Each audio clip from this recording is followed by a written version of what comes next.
Good morning, everyone. At this time, I'd like to call this meeting of the Board of Education to order. I will ask our board members to identify themselves for the record as I call your name. Todd Ferrante. Present. John Andes. Present. Bill Buchanan. Present. Bill Gordy. Present. Nate Passwaters. Here. Mr. Donald Smack is not present at the moment. We do have a quorum, however. As far as our agenda from last meeting, if I could have a motion to, for this meeting, if I can have a motion to approve today's board meeting agenda. So moved. Todd Ferrante. Thank you. A second. Second, Bill Buchanan. All in favor? Aye. Any opposed? Motion passed. We are now looking to enter closed session. Motion to enter into closed session under General Provisions, Article Section 3305B of the Annotated Code of Maryland for the following reasons. To approve closed session minutes from the previous month. Section 3305B1 is to discuss the appointment, employment, assignment, promotion, discipline, demotion, compensation, removal, resignation, or performance evaluation of appointees, employees, or officials over whom it has jurisdiction, or any other personnel matter that affects one or more specific individuals. First, can I have a motion to enter into closed session? So moved. Bill Gordy. Thank you. A second. Nate Passwaters. Thank you. All in favor? Aye. Any opposed? Motion passed. We are now in closed session.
As we reconvene this Board of Education open session meeting, I want to note we still have a quorum, and Mr. Smack is now in attendance. Thank you.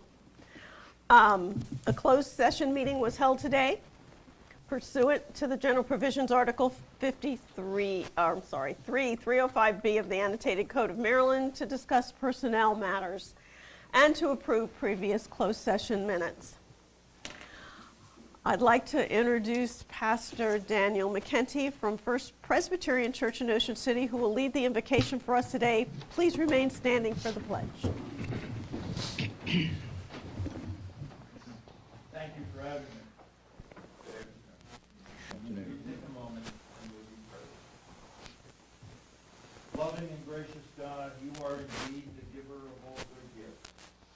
We thank you for this day, and we thank you for all the men and women gathered around this table and in this room who so lovingly labor in your name. We thank you for the show of love whom we are so blessed to be able to serve. We thank you for the successful outcomes of our school events and for all of our supporting staff members and teachers. We ask that you bless them abundantly and continue to guide them in their calling. As you have called this board to its calling, we ask that you be with them in their deliberations and help them to be wise in the decisions they make for the good of all those who have placed their trust and confidence in their leaders. Give them insight to lead with integrity, that their decisions may be good and pleasing to you. Help them to listen to each other just as you listen to us. Help them to be wise as you are wise. Help them to be just as you are just. Help them to be gracious, always reflecting your grace. Finally, dear Lord, grant them the humility to always seek your will in all that they do and say. Lord, you are the beginning and the end, the Alpha and the Omega. With you there is everything, and without you there is nothing. All glory, Lord, and honor are yours, Heavenly Father, now and forevermore. Amen. I pledge allegiance to the flag Of the United States of America and to the republic for which it stands, one nation, under God, indivisible, with liberty and justice for all. Thank you, Pastor. Appreciate it. As we move on here, can I have a motion to approve the open session board minutes from October 18th, 2022? Motion. Thank you, sir. Any, I'm sorry, second. Thank you. Any, all in favor? Aye. Any opposed? Motion passed. Mr. Taylor, Superintendent's report. Didn't realize I was that quick. Thank you, Ms. McComas. Yeah. Before I begin my announcements today, let me also welcome new board member-elect Katie Addis. Katie, thank you for being here today, and we welcome you to our meeting today. I have to say that this week is one of my favorite weeks of the entire school year because it's American Education Week. And this year's celebration feels extra special as our schools are finally able to get back to our tradition of inviting our families and community to come into our schools and see what our students have been learning thus far this year. I also have to say it is only fitting that our nation celebrates public education so closely to Thanksgiving, because having a high-quality public education for the children of Worcester County is something we should all be grateful for. And as a product of Worcester County Public Schools and now the superintendent of schools, I'm extremely grateful for that. Now, this week, along with other members of our leadership team and several others throughout the central office, have already gotten to go out and to see the innovative lessons, the outstanding performances, and to visit those incredible kids that invited us to join them for their favorite classes. I can't wait to continue this throughout the rest of the week. And outside of today, I will be in schools every day this week. With each visit, I am reminded how Worcester County is truly a special place. We are a diverse community, from booming resort businesses in Ocean City to the art of farming in our more rural areas and everything in between. And our students are equally diverse. Each child in our schools, in every one of our schools, brings their own individuality, ability, and talent to our schools, and should I say, to their schools each and every day. I am thankful for the opportunity I have to spend time with them. And I always find that no matter what child it is, I learn something new from them each and every time I visit them. And I am grateful for each new experience.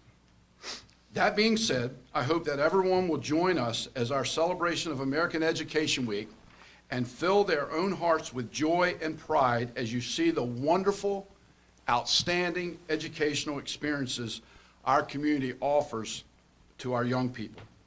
And because we won't be meeting again until after the holiday, I want to wish everyone in here a safe and happy Thanksgiving, and hope that you are surrounded during this Thanksgiving by your loved ones during this special time of year. And I encourage you to take a moment to share with those around you your gratitude for the wonderful things in each of your lives. Again, happy American Education Week, and also happy Thanksgiving. Thank you, Mrs. McComas. Thank you, Mr. Taylor. Now I'd like to welcome our 2022-2023 student representatives who are joining us today to provide their monthly updates from our high schools. And thank you, Piper, for stepping in. And I believe this month we are going to start with Piper from Pocomoke High School. Thank you, Ms. McComas. We are excited to jump into quarter two as well as welcome families and community partners to our school buildings for American Education Week. Families can see their child in classrooms from 8 to 2:30 Monday through Friday, where teachers and students are showcasing teaching and learning. We've had an excellent fall athletic season this year. Congratulations to our boys soccer team who won regional finals. Congratulations to cross-country runner Caden Scudder for an excellent run at the Maryland State Championships yesterday. He came in 41st out of 121ers over a course with extreme hills. Finally, a congratulations to our field hockey team for winning the Maryland State Championships. These ladies have secured the 21st state title for Pocomoke High School. We are also proud of all of our student athletes. We also have had many academic accolades this month. On Tuesday, we celebrate students who have reached the highest honor for academics and character. Our National Honor Society members will welcome 19 NHS inductees to the National Honor Society. We can't wait to celebrate these scholars at 6 p.m. in the auditorium.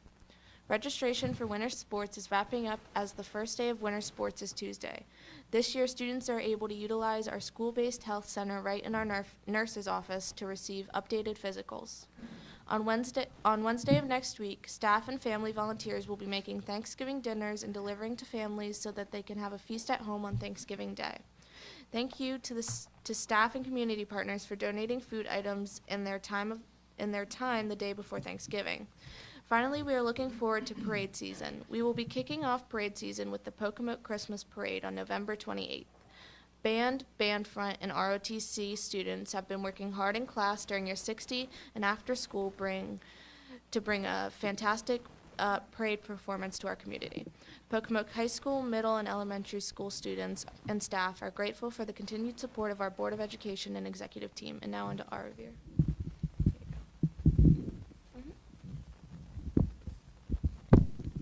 Thank you, Piper. I'm going to start off with Stephen Decatur High Schools, and then I'm going to also read Worcester Tech's today. There's a chill in the air, but things are still heating up at Stephen Decatur High School. Looking back, we had an extremely busy October filled with special events, celebrations, and accomplishments. For starters, our Key Club collected over 1,000 pairs of socks for local needy families during its annual Socktober Sock Drive. Our National English Honor Society sponsored a wildly successful One School, One Community trunk or treat where we welcomed hundreds of people into our building for a school-wide Halloween event. Our school counselors hosted Senior Seahawk Week where we helped dozens of seniors plan for the future, resulting in 28 on-site acceptances to Salisbury University. Our Rho Kappa Honor Society inducted 32 new members, and then members served as volunteers at all local polling stations on Election Day. Members of our Surf Riders Club conducted 2 area cleanups, and members of the National Honor Society and Connections were busy throughout the month volunteering for Believe in Tomorrow and various fall festivals. Meanwhile, our NHS and Mu Alpha Theta Honor Society conducted over 150 tutorial sessions with the After School Academy. In the sports world, we'd like to recognize all of our fall sports teams for having great seasons, especially our golf team for winning both the district and the Bayside Conference, our men's soccer team for winning the Bayside Conference title, and our cheerleaders for punching a ticket to the regional playoffs, and finally our football team for their continued success deep into the playoffs. We are also excited to see our 200-plus winter athletes begin promising sports season. Looking ahead, the SDHS student body will be very engaged in numerous drives and charitable campaigns, including our Key Club Blood Drive, the annual SGA Food Drive, Operation We Care for the Troops sponsored by Connections, Toys for Tots sponsored by NJRTC, Worcester Gold Adopt a Family by NHS, and a ramp build by members of the Fellowship of Christian Athletes. Last but not least, our Future Educators of America are looking forward to welcoming parents and community members into our building during American Education Week. December promises to be a busy month as well, as drama students prepare for our annual children's theater, band and choir members prepare for parades and concerts, and as teachers and students prepare for MCAP, Accuplacer, and end of course state assessments. Finally, with Thanksgiving around the corner, Decatur Nation would like to say how grateful we are for the support of our Board of Education members and central office leaders. Best wishes for a warm and wonderful Thanksgiving. And now I'm going to read Worcester Tech's. We've had many activities occur recently to show that things are really getting back to normal at Worcester Tech. Last week, we had 16 students attend the Maryland Skills USA conference in Ocean City. It was a great learning opportunity for our students and also allowed them to network with Skills USA students from all across the state.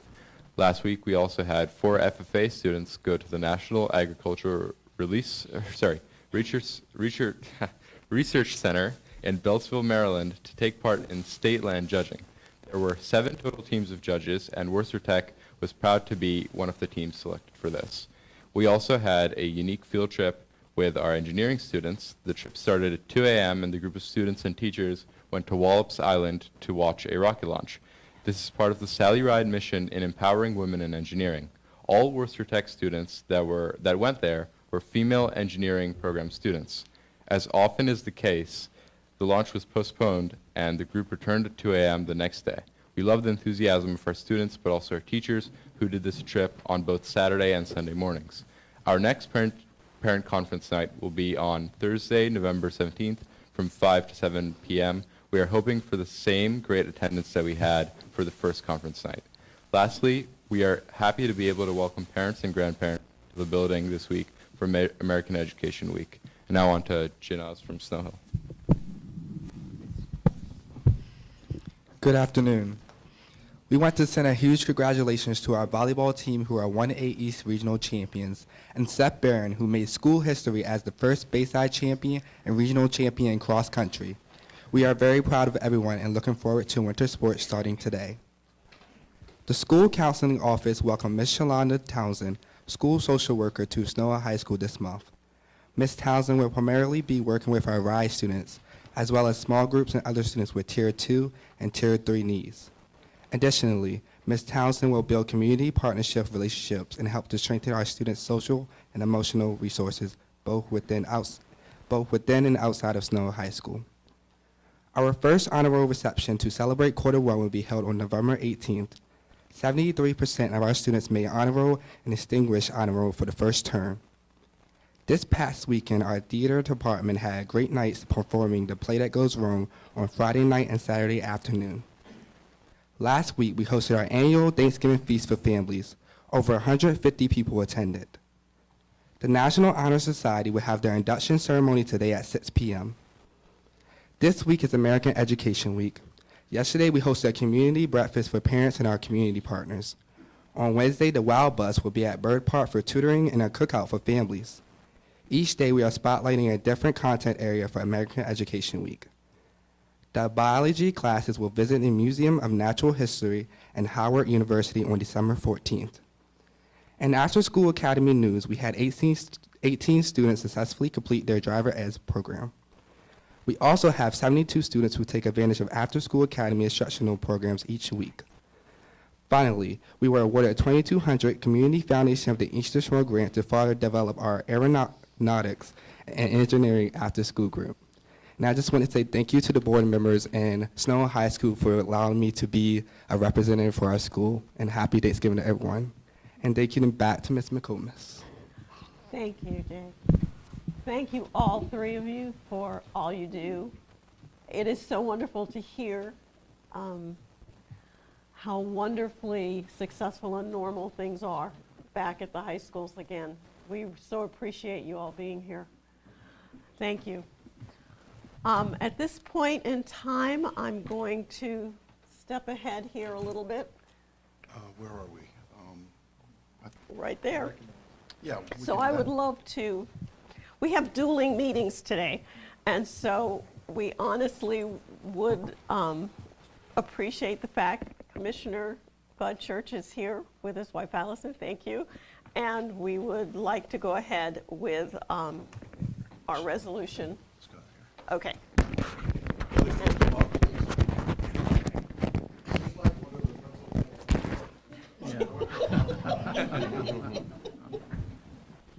He's got a paddle in the box for you. Make a couple comments. Is there an attorney in the house?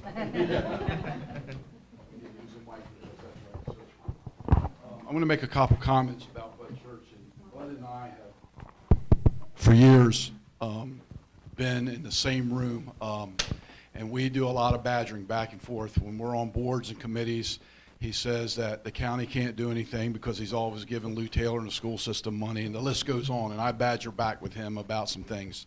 But I want to be serious today for a few minutes. Bud Church has been a mentor to me. In 1983, when I was hired, and then in 1986, when I received my tenure as a teacher, I was in this very same room, and Bud Church sat up here as the president of the school board. And in my office today, I tell our teachers, when you receive tenure, that's an important step in your career. And my tenure certificate that was signed by then president of the school board, Bud Church, hangs in my office today, and it reminds me of my roots each and every day. The thing that I want to say, and I could say a lot today, but time won't allow it, this is the one public servant from the Board of Education to 20 years as a county commissioner has always supported public education in Worcester County. I didn't say he's always agreed with what we do, but he has always been the top supporter, and I see many people who know him over the years shaking their head. He has always been there, and he's always had that focus that in his public service, that if it's good for kids, we're going to take a look at it. From the chair that he sat up here to the chair for 20 years that he's just retiring from. And so I've always looked up to this gentleman in a mighty way, and have had very serious talks with Bud along the way about a number of things. He's an encourager. He's a focused individual when he sets his mind out to do things.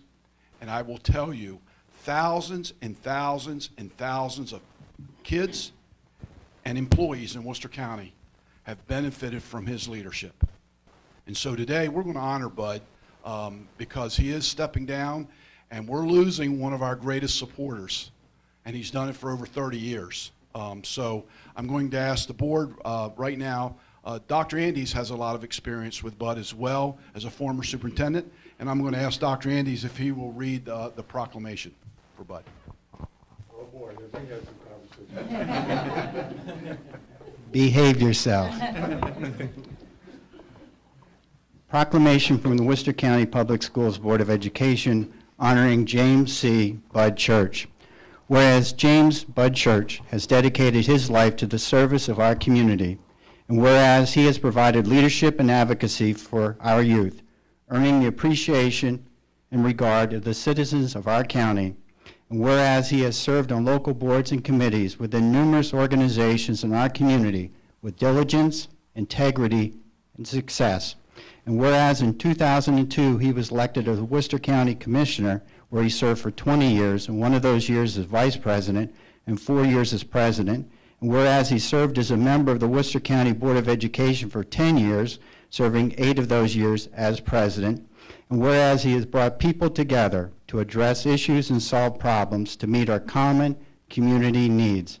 And whereas he has earned the respect and true admiration of our community for his high sense of duty and dedication to solving issues affecting the entire county. And whereas he has been a strong advocate for Worcester County Public Schools and especially for our youth. Now therefore be it resolved that the Worcester County Board of Education extends its most sincere thanks, our sincere thanks for his leadership and its warmest wishes and deepest appreciation to our colleague, Mr. James C. Budd Church, on this, the 15th day of November, 2022, signed by Elena J. McComas, President, Worcester County Board of Education, and Louis H. Taylor, Superintendent of Schools. Congratulations, Bud.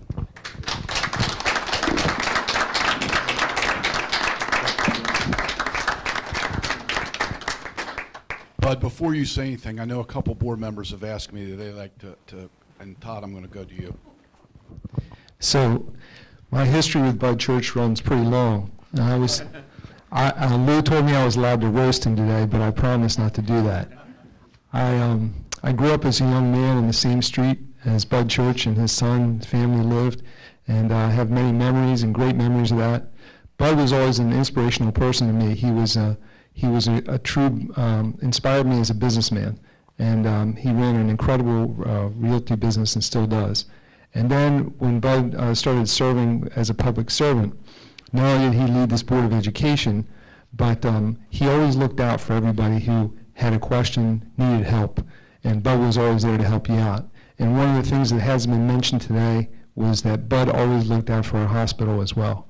And me being a part of that foundation, I know that Bud was always there for the hospital, always supported the hospital, always supported public education. And Bud is a true champion of this community, and I just want to thank him for doing what he's done. Thank you, Bud.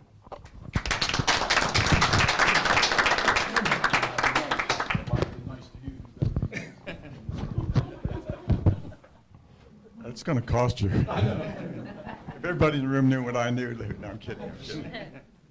Guys, I can't tell you how much I appreciate this. It's a little tough. Anyway, Todd's right. He grew up on my street. And the one thing that I remember, will always remember about Todd, was that Halloween came every week. 8, 9 years old, he was knocking on the door, trick or treat or Halloween, you know, whatever it was. And we always had candy at the door, and Todd would get his candy, and he'd walk down the end of the street. You haven't knocked on my door lately. You moved uptown. Dr. Andes, we go way back. Way back. A lot of dinners at Mario's. I'm not sure if you guys do that anymore, but that was where all the business got done. You guys were missing out. I'm telling you, that was some really, really good times. God, we go back 100 years too. Well, maybe only 40 or 30, yeah.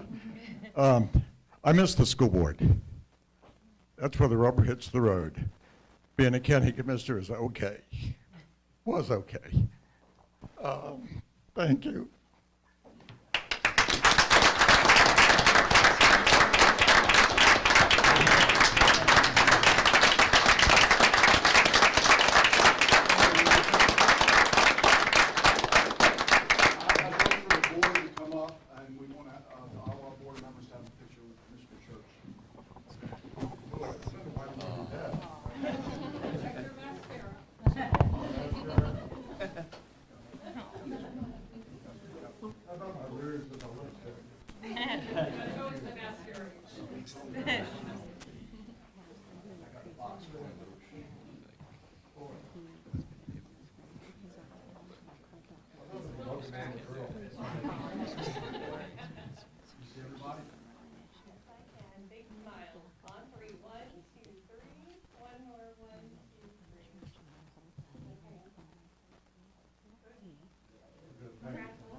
Did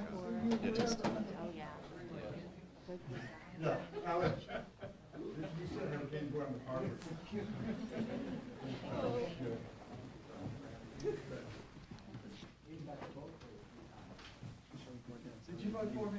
That's the only reason I won. And you got your neighbors to vote for me.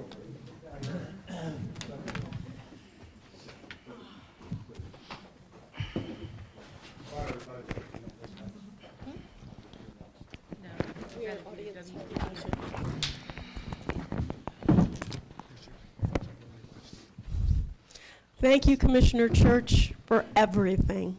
Thank you. We love you. You guys are doing a great job. When you go to budget, you want me to be there for you?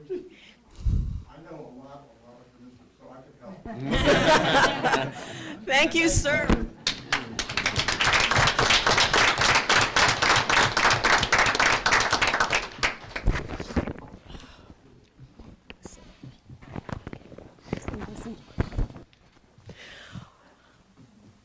Thank you. Well, I'd like to move on to audience recognition. I'll get this out. It's now time to recognize any audience members joining us today from the following organizations. Anyone present from WCTA?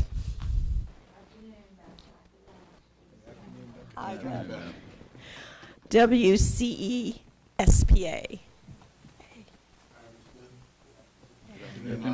Ivory, good to see you. Worcester County Retired School Personnel.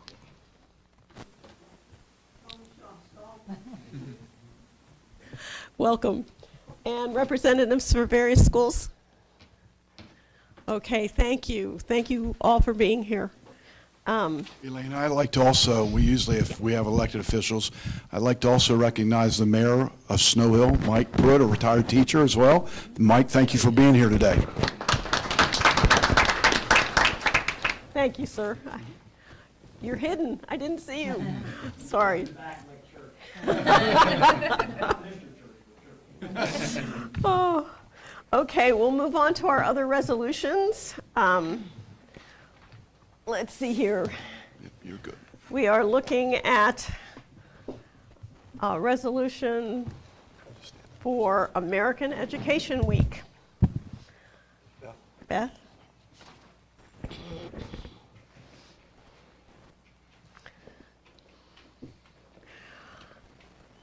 Whereas Worcester County Public Schools provides our students with the education foundation they need to understand and value our nation's freedoms, civility, and equality. And whereas Worcester County schools provide our students with the skills and knowledge they need to grow, prosper, and achieve in the 21st century.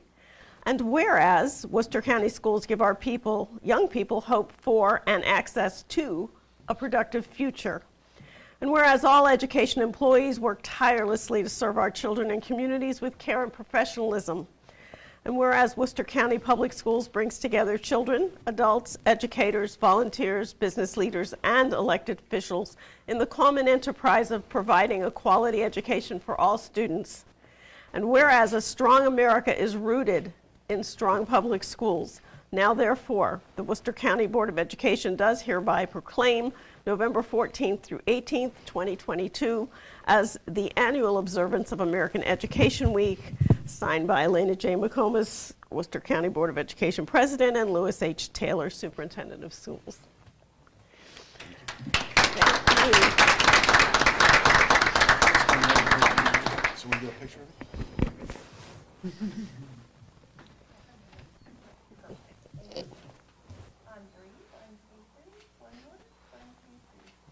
Yay. Thank you, Beth. Thank you, Beth. Say anything, or anything? Good? No, I'd just like to thank the board for all of your support. Our school system, my voice is really good tonight. Our school system is successful because of your support. And we'd love for you to come and see all the amazing things that we're doing this week or any week, but especially this week. Thank you, Beth. Thank you, Beth. Ivory, if you could come forward, please. As Ivory's coming forward, you know, the part that Beth plays as the leadership of our instructional folks is paramount to success. But coming from the operational part of the business that I spend a lot of time in. Our schools wouldn't be what they are without the support staff that works diligently each and every day to make them what they are. And I thank Ivory and his team of folks for what they do and how, what's wonderful about Worcester County, our associations, obviously Ivory's the head of the association for the support staff, Beth with the teachers. We all work for one cause, and that's to make sure that our young people get the very best they can get. And I thank Ivory for that. But as we celebrate National Education Support Professionals Day on November the 16th, which is tomorrow, I'd like to read this proclamation that would be presented to you, Ivory, from the board. Whereas public schools are the backbone of our democracy, providing young people with the tools they need to maintain our nation's precious values of freedom, civility, and equality. And whereas educational support professionals are integral to the education process, and whereas education support professionals provide a safe and healthy learning environment for students, and whereas educational support professionals work tirelessly to serve our children and communities and with care and professionalism. Therefore, be it resolved that November 16th, 2022 be proclaimed as National Educational Support Professionals Day, and recognize and acknowledge the importance of education support professionals in our public schools, colleges, and universities. Be it further resolved that this proclamation be made a part of the minutes of the Board of Education adopted on this 15th day of November, signed by our board president, Elena Jane McComas, and myself, Superintendent of Schools. And again, Ivory, we appreciate all that our support staff does to make our schools successful. Thank you. God bless you. Thanks.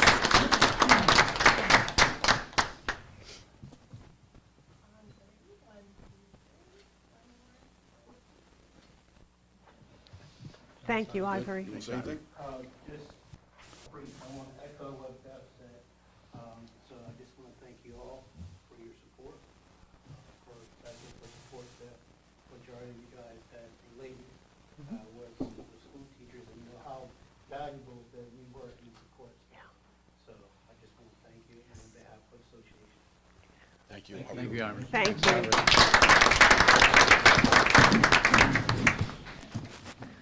We've now come to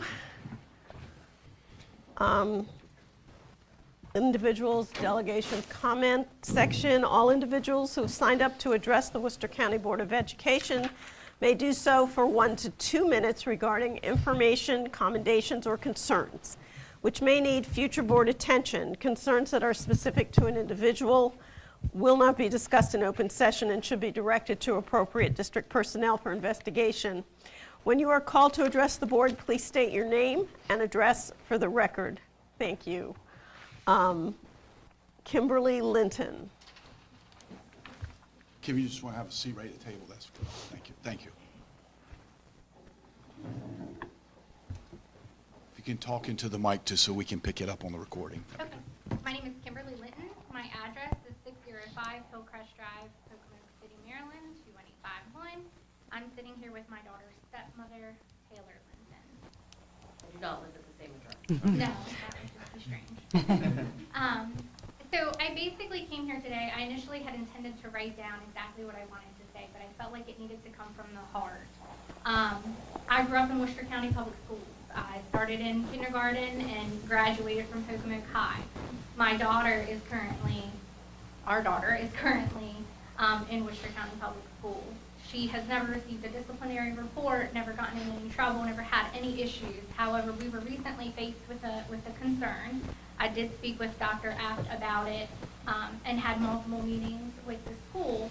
My concern is not necessarily with this specific incident, although I do have them that will not be addressed here. My concern is the response from both the school and the Board of Education. I did some thorough research into policy, procedures, COMAR, Code of Conduct, regarding the steps that should have been taken, and that I don't necessarily know were followed. This situation has negatively impacted my child. She had to miss school for 3.5 days for something that was no fault of her own. I feel as though there needs to be some reform as far as how discipline is addressed within the school or lack thereof. I firmly believe, and I believe her stepmom will agree, that had we not pushed as hard as we did, that there would not have been any kind of.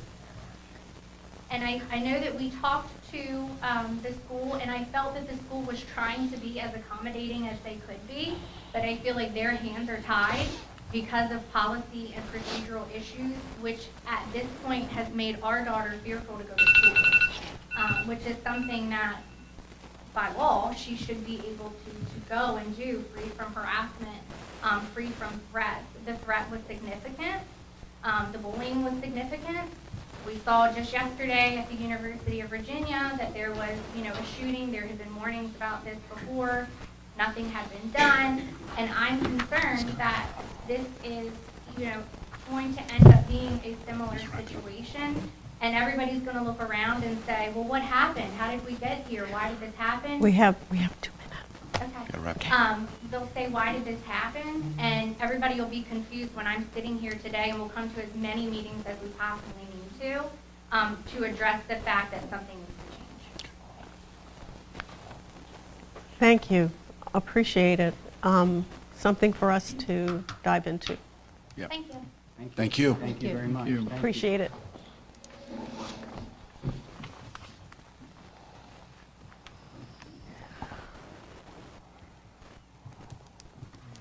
Since there's nobody else signed up, we are going forward here. Thank you. Next on the list is curriculum and instruction report. Ms. Shorts, I believe you're. Yes, Ms. McComas, thank you so much. We have 3 instructional reports today. Our first one is Mrs. Cassidy Hamborski. Cassidy is our literacy coordinator for grades K to 12, and I know you all may remember back in 2019 there was a Ready to Read Act passed by the state of Maryland. So Cassidy's going to share you a little bit about this act and updates on how our kids are performing around this act. I also know that the Board of Ed, above and beyond everyone else, realizes the importance of early childhood education, particularly reading, and that's what our Ready to Read Act concentrates on. So Cassidy, welcome, and I'll turn it over to you. Thank you all. Thank you so much. And good afternoon. You may want to use your microphone. I'm sorry. Can you? Yes, thank you, hon. Can you pull it right off? For the live stream. It's up to you. Either way. Either way. Thank you. So good afternoon. Thank you so much. Can you hear me okay? Yes. Is that okay? So I'm here today, and I'm really excited to share some of the results that we've been seeing since our implementation of the Ready to Read Act in Worcester County Public Schools. And I'm going to provide just a brief overview for anybody that might be a little unfamiliar with the law. And in fact, also, Dawn, thank you so much for putting these in folders. There's a copy of the Ready to Read Act, the COMAR, that goes along with the Ready to Read Act in your folder. But basically, this is a law that requires school systems to screen students, all kindergarten students, and then identified 1st through 3rd grade students that may be at risk for reading difficulties. And again, it's all kindergarten students. Students that are determined to be at risk must be provided with supplemental instruction in reading, as well as receive progress monitoring, and we report to the state annually. Oh, and look at me, I got fancy with the things that I'm not even clicking, I'm sorry. But we have to progress monitor those students, as well as report to the state annually, and then evaluate our implementation of the Ready to Read Act. So basically, legislation like the Ready to Read Act in Maryland, but also across the country, was in order to bring research into school systems where what we know is that reading disabilities have many factors that can play into those, some being dyslexia, others being multifactorial, in that it could be environmental, it could be genetic. There's lots of reasons why students might learn or struggle to learn to read. However, what research has shown us is that early identification, that we can screen early and we can intervene early, so that we can make a difference for kids before the gaps become too large, and that the indicators for risk are the same regardless of the factors that might be leading to a reading difficulty. And so the legislation is helping school systems switch from a wait to fail approach, is what they call it, but really saying students need to be in school for a few years and see how they're doing in reading before we start intervening. And usually that has been happening in grades 2, 3, 4. But now we're switching to more of a preventive model, like the medical field, right? Or if you have high cholesterol, we start intervening, and then you don't get heart disease. What we know is that we can identify risks for reading so early and then intervene much earlier, starting in kindergarten, first, second grade, rather than waiting until later when it's harder to get for the interventions to work. And the idea is that we're going to prevent some significant long-term impacts for reading deficiency, not only academically, but also social emotional development for our students, as learning to read is like that first job, and feeling like you failed at your very first job is hard for kids. And it leads to some long-term impacts as well. Economically, interesting fact, the U.S. Department of Labor estimates that illiteracy costs American businesses about $225 billion per year in lost productivity. So in Worcester County, we went with, for our implementation, the what we call the DIBBLES assessment, which is, how we love acronyms. It stands for Dynamic Indicators of Basic Early Literacy Skills, which is a standardized set of measures. We administer 3 times a year to students. Each subtest takes 1 minute, and we administer between 4 to 5 subtests for students, one-on-one between teacher and student. And it assesses certain skills that we know can be predictors of reading difficulty and gives us a really early indication of how a student is developing. We've also added what the state requires, which is called rapid automatized naming as a screener, and that increases it gives us better predictability about a future reading difficulty. We also use iReady to help us flag students, because we have been using iReady diagnostics for quite a long period of time. And once we are screening our students, we are also using for all students high-quality evidence-based instructional materials in our Tier 1 instruction, and providing structured literacy block. And we have high-quality materials for our intervention as well, both for students that are just a little bit below, might need just a little bit of help, but some that might need more significant help, or what we would call Tier 3. So the state asks us to report data and I've included the packet in your folder. I should say, Dawn, thank you again for putting that in there. So you can see how the state asks us to report the data. Basically, what screener are we using, how many students are enrolled, how many students did we screen, and so on. I like a more graphical representation because I think it's easier to see the impact that we're having by screening early and providing really high quality instruction and intervention. So in kindergarten, we universally screen all of our students regardless of where they're falling in terms of performance. And what you can see is that of the students that were in the red, which is considered well below benchmark, those are the students that we identify as at risk, and that we send letters home and we provide intervention. So just focusing on the red, beginning of the year, or BOI, EOI is end of year, we were able to reduce last year for our kindergartners the group of students from that first initial red by 57%. So, and then they were no longer at risk. And for our students that were below benchmark or in that yellow category, which they just need a little bit extra push to get where they need to be, we decreased that by 50%. And so by the end of kindergarten last year, our teachers took our students from 52% in that green or blue area, which is where we want them to be, to 78% in kindergarten.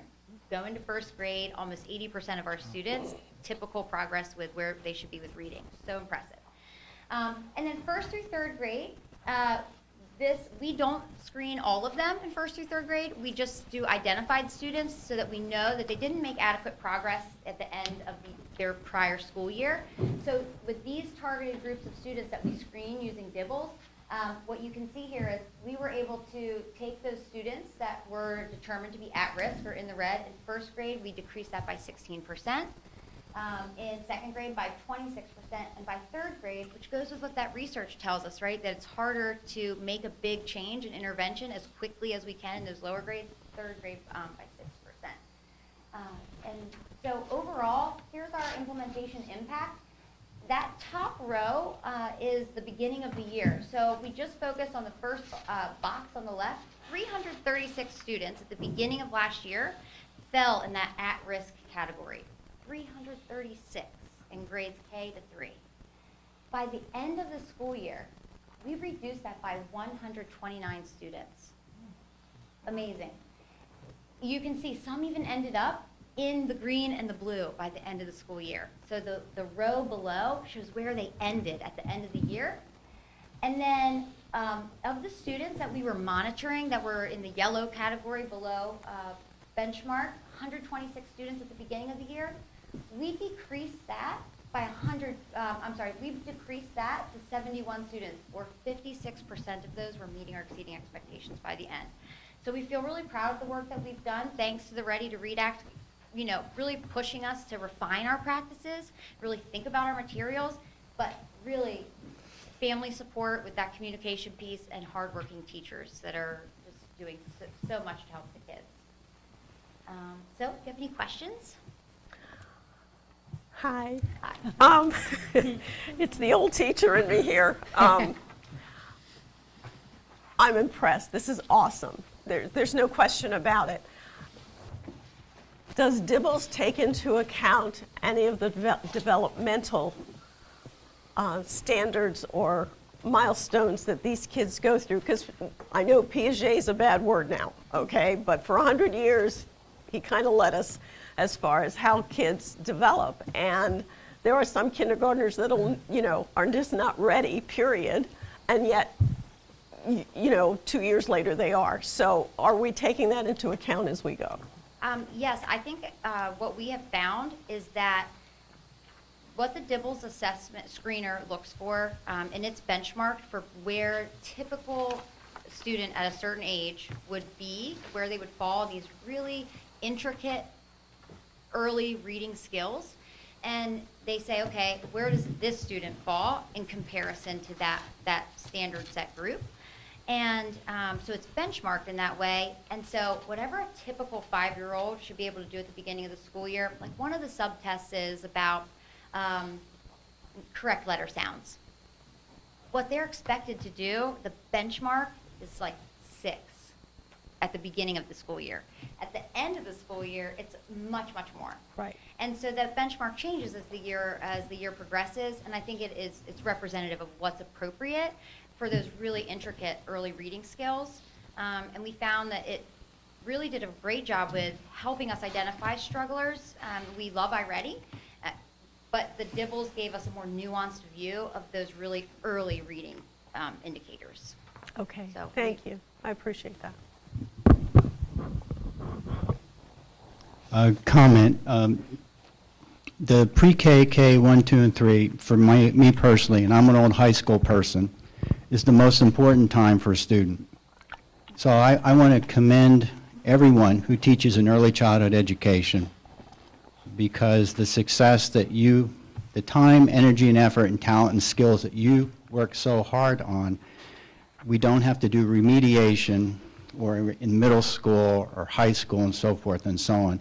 So the best high school dropout prevention program, in my opinion, is a strong pre-K to 3 program. So I congratulate and commend, and I'm very impressed that what we're doing is we're taking a look at where our kiddos are, and then we're providing appropriate interventions. English is not an easy language to learn. No. It's not an easy language to learn. And as a struggling reader, I was in the turtle group. Some of you probably were in the bluebird or the eagle group, but I was in the turtle group. And I could never figure out when I was before E or neighbor away or what happened here, what happened there. Because Viking, Old Norse, and everything thrown together. And when you think about it, many languages in our world, the sound of a letter, whether it be a consonant or vowel, is always the same. English, we have exceptions all over the place. It's not easy to learn to read English. It's simply not easy to learn. Quick example, cat. The C is like a K. I think it should be spelled K-A-T. My personal opinion, but I can't change anything. I blame John Soames, who created the original English dictionary in 1755, and Noah Webster, who stole it from him and morphed it and created a new version in like 1828. And then Merriam bought out Noah Webster. Now we have the Merriam-Webster dictionary. And every time I think I spelled a word right or used the word correctly, or whatever happens to be, I get blue underline and have to do it all over again because Word is telling me, you stupid idiot, you spelled it wrong. So my point in saying all this is that for all the children learning to read, English is not easy language to learn to read because of all the exceptions that we have. Consonants don't have the same sound all the time. Vowels don't have the same sound all the time. Even in the same word, you could have garage. Think of G, garage, the same word. It's just, English is very complicated. So I commend and bow down to everyone in pre-K through 3, helping our young people learn how to read. And as a member of the Turtle Group, of Reading Group, I want to thank and commend them. Because you never know, somebody from the Turtle Group eventually at some point in time could be a superintendent of schools. I'm not talking about him. He was in the Seahawk group. I know what group he was in. Two of us.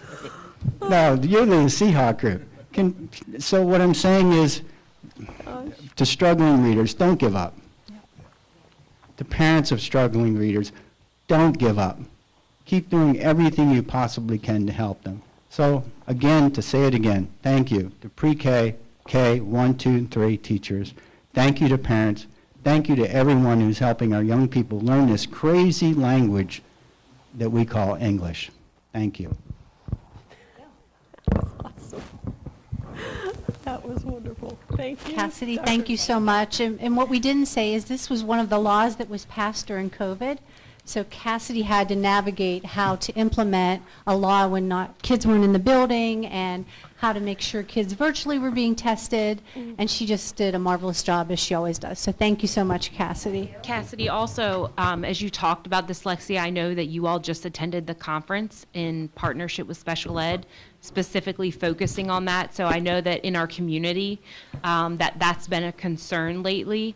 And so thank you for attending that conference and for sharing that wealth with our staff and for getting that training, because I think that is going to take this legislation and help us actually make it successful with our students. So we are using Orton Gillingham, just so our community knows that. There's been a lot of questions. That's the leading method out there, and so our staff is trained, and we will be providing that for our students who are struggling. Thank you, Cassidy, very much. Our next presentation is from Snow Hill Elementary School, and Mr. Matthew Record is here, and I'll let him introduce his staff, but I will tell you there's early childhood people in the house today. They are going to be presenting on SDI, which is specially designed instruction, and it's a method that actually Mr. Record's mother brought to our system a number of years ago with the help of Wendy Phillips, who is our new super ed supervisor, and it really is designed or meant to be used in special needs classrooms, and Snow Hill Elementary, like many of our schools, is doing an exceptional job with it. So, Mr. Record, I'll let you introduce your staff, but welcome. Thank you. Good afternoon, everyone. Good afternoon. Here in front of you, I bring to you a very passionate topic with two very passionate educators. Don't let their kindness or their energy fool you. They are serious. Their students, both on their caseload and the students that are in their classrooms, are extremely beneficial because of the work they do. The work that we're going to talk about today is called Specially Designed Instruction, SDI. And it's very important that we look at both not only what they do, but the results that they're going to share, because you can see a true benefit to all three. I have with us Ms. Asha Sharif and Ms. Kristen Cutter, both special education teachers I'm going to let them turn it over. I'm going to turn it over to them and let them share with you their message. Yes, thank you. Okay, so SDI at Snow Hill Elementary School. So our vision at Snow Hill Elementary School is that we believe that all students can learn and be held to a high standard. We believe that access and opportunity gaps can be addressed through specially designed instruction, and we believe in a research-supported approach to achieve student success. So one of our ways that we use SDI is through station rotation. So this usually happens during math, whole group math, menu math, and UBD reading time. So this is when we have 3 different groups, and when special ed teachers are in there, there's a special ed teacher leading a group, the classroom teacher leading a group, and then there's a group of students working independently. That way we can meet all students' needs at 3 different times. Alrighty, the next co-teaching method we use in our SDI practices is parallel teaching. These are just 2 of the 5 techniques that we have, but these are the ones that we tend to use most. Parallel teaching is defined as professionals dividing the students into 2 groups and leave the same instruction with both groups. So a lot of the time, we again use this during our UBD time, our whole group reading, and our math time, where we divide the class in 2. And this has been extremely beneficial. I've noticed in my 1st grade classroom, where we divide groups, we use information for those students' diaper reports, from their educational assessments, from their iReady data, and we just thought we can really hone in on the specific areas of student need, and we can differentiate our line of questioning based on our reading instruction to those kids. And it's really cool, especially with my group, because I have some friends that even have social goals, and I'm able to incorporate that into our reading instruction, where we're working on empathy skills or friendship skills as related to our whole group reading, and we can differentiate a line of questioning based on that. So it's really cool to see. So, teaching our most neediest students. Over the last, I would say, 3 to 4 years, we noticed at Snow Hill Elementary School that our population of special ed students that were coming with significant expressive and receptive language delays was increasing. So we were getting a lot of students in pre-K and kindergarten that were nonverbal.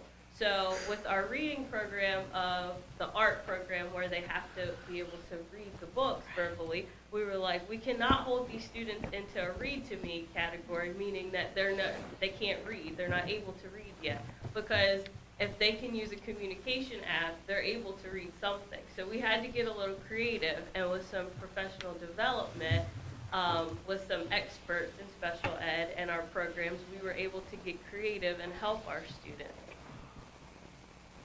And this is one of the communication device apps that we use with our students a lot. It's amazing for anyone with background information in core boards or students that are nonverbal. You'll see these at Cedar Chapel. It actually, this snap core, it mimics the core board that most students use for speaking. And it has the most basic words that we use in human language all the time. And you'll notice that might align with those power words that we're using in 1G reading.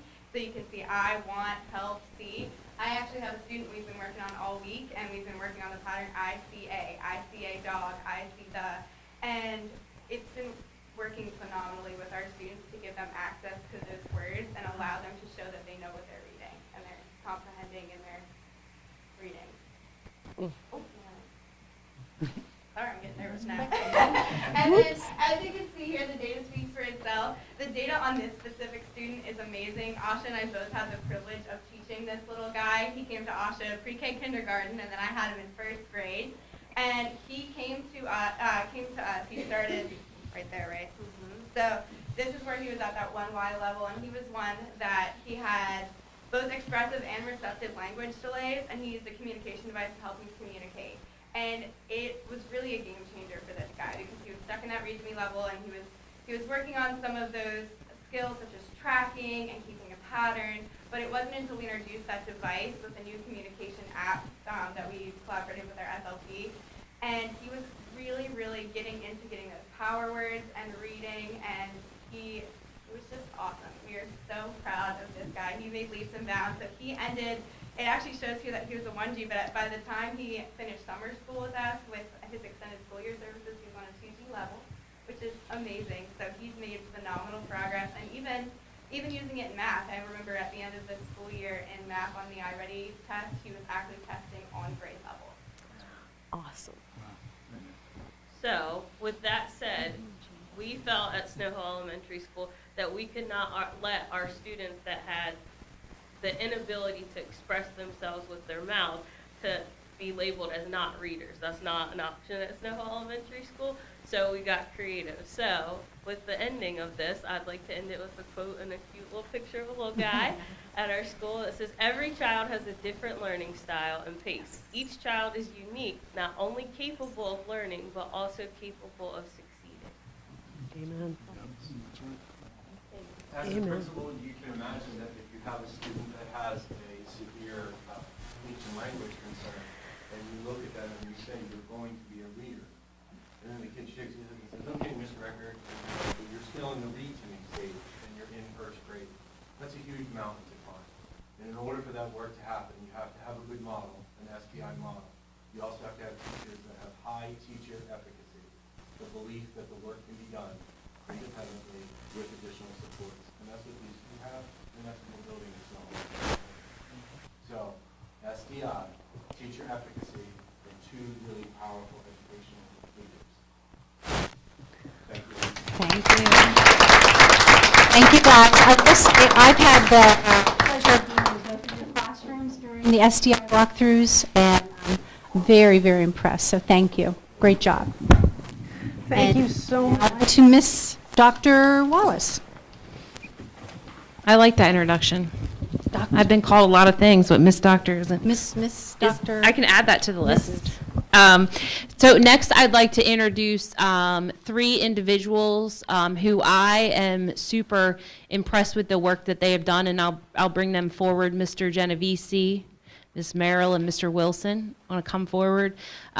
They are going to present to you this afternoon an update on where we are with instructional technology. You're going to be, I think, super impressed with what you see from them today, but also you've been seeing a reflection of their work in every presentation, and I feel like in every, probably the last 4 board meetings, we've talked about our Flip to Future Ready, and we've talked about the second round of that.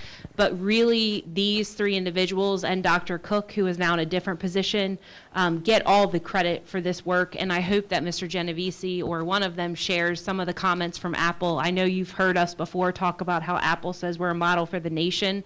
And I'm hoping that they'll share some things that were shared with Ms. Shorts and I this morning, and if they don't, we'll make them go back and share them. So I'll turn it over to you 3. Before they talk to the board, I want to say this in a very big, kind of echoing what Dr. Wallace has said.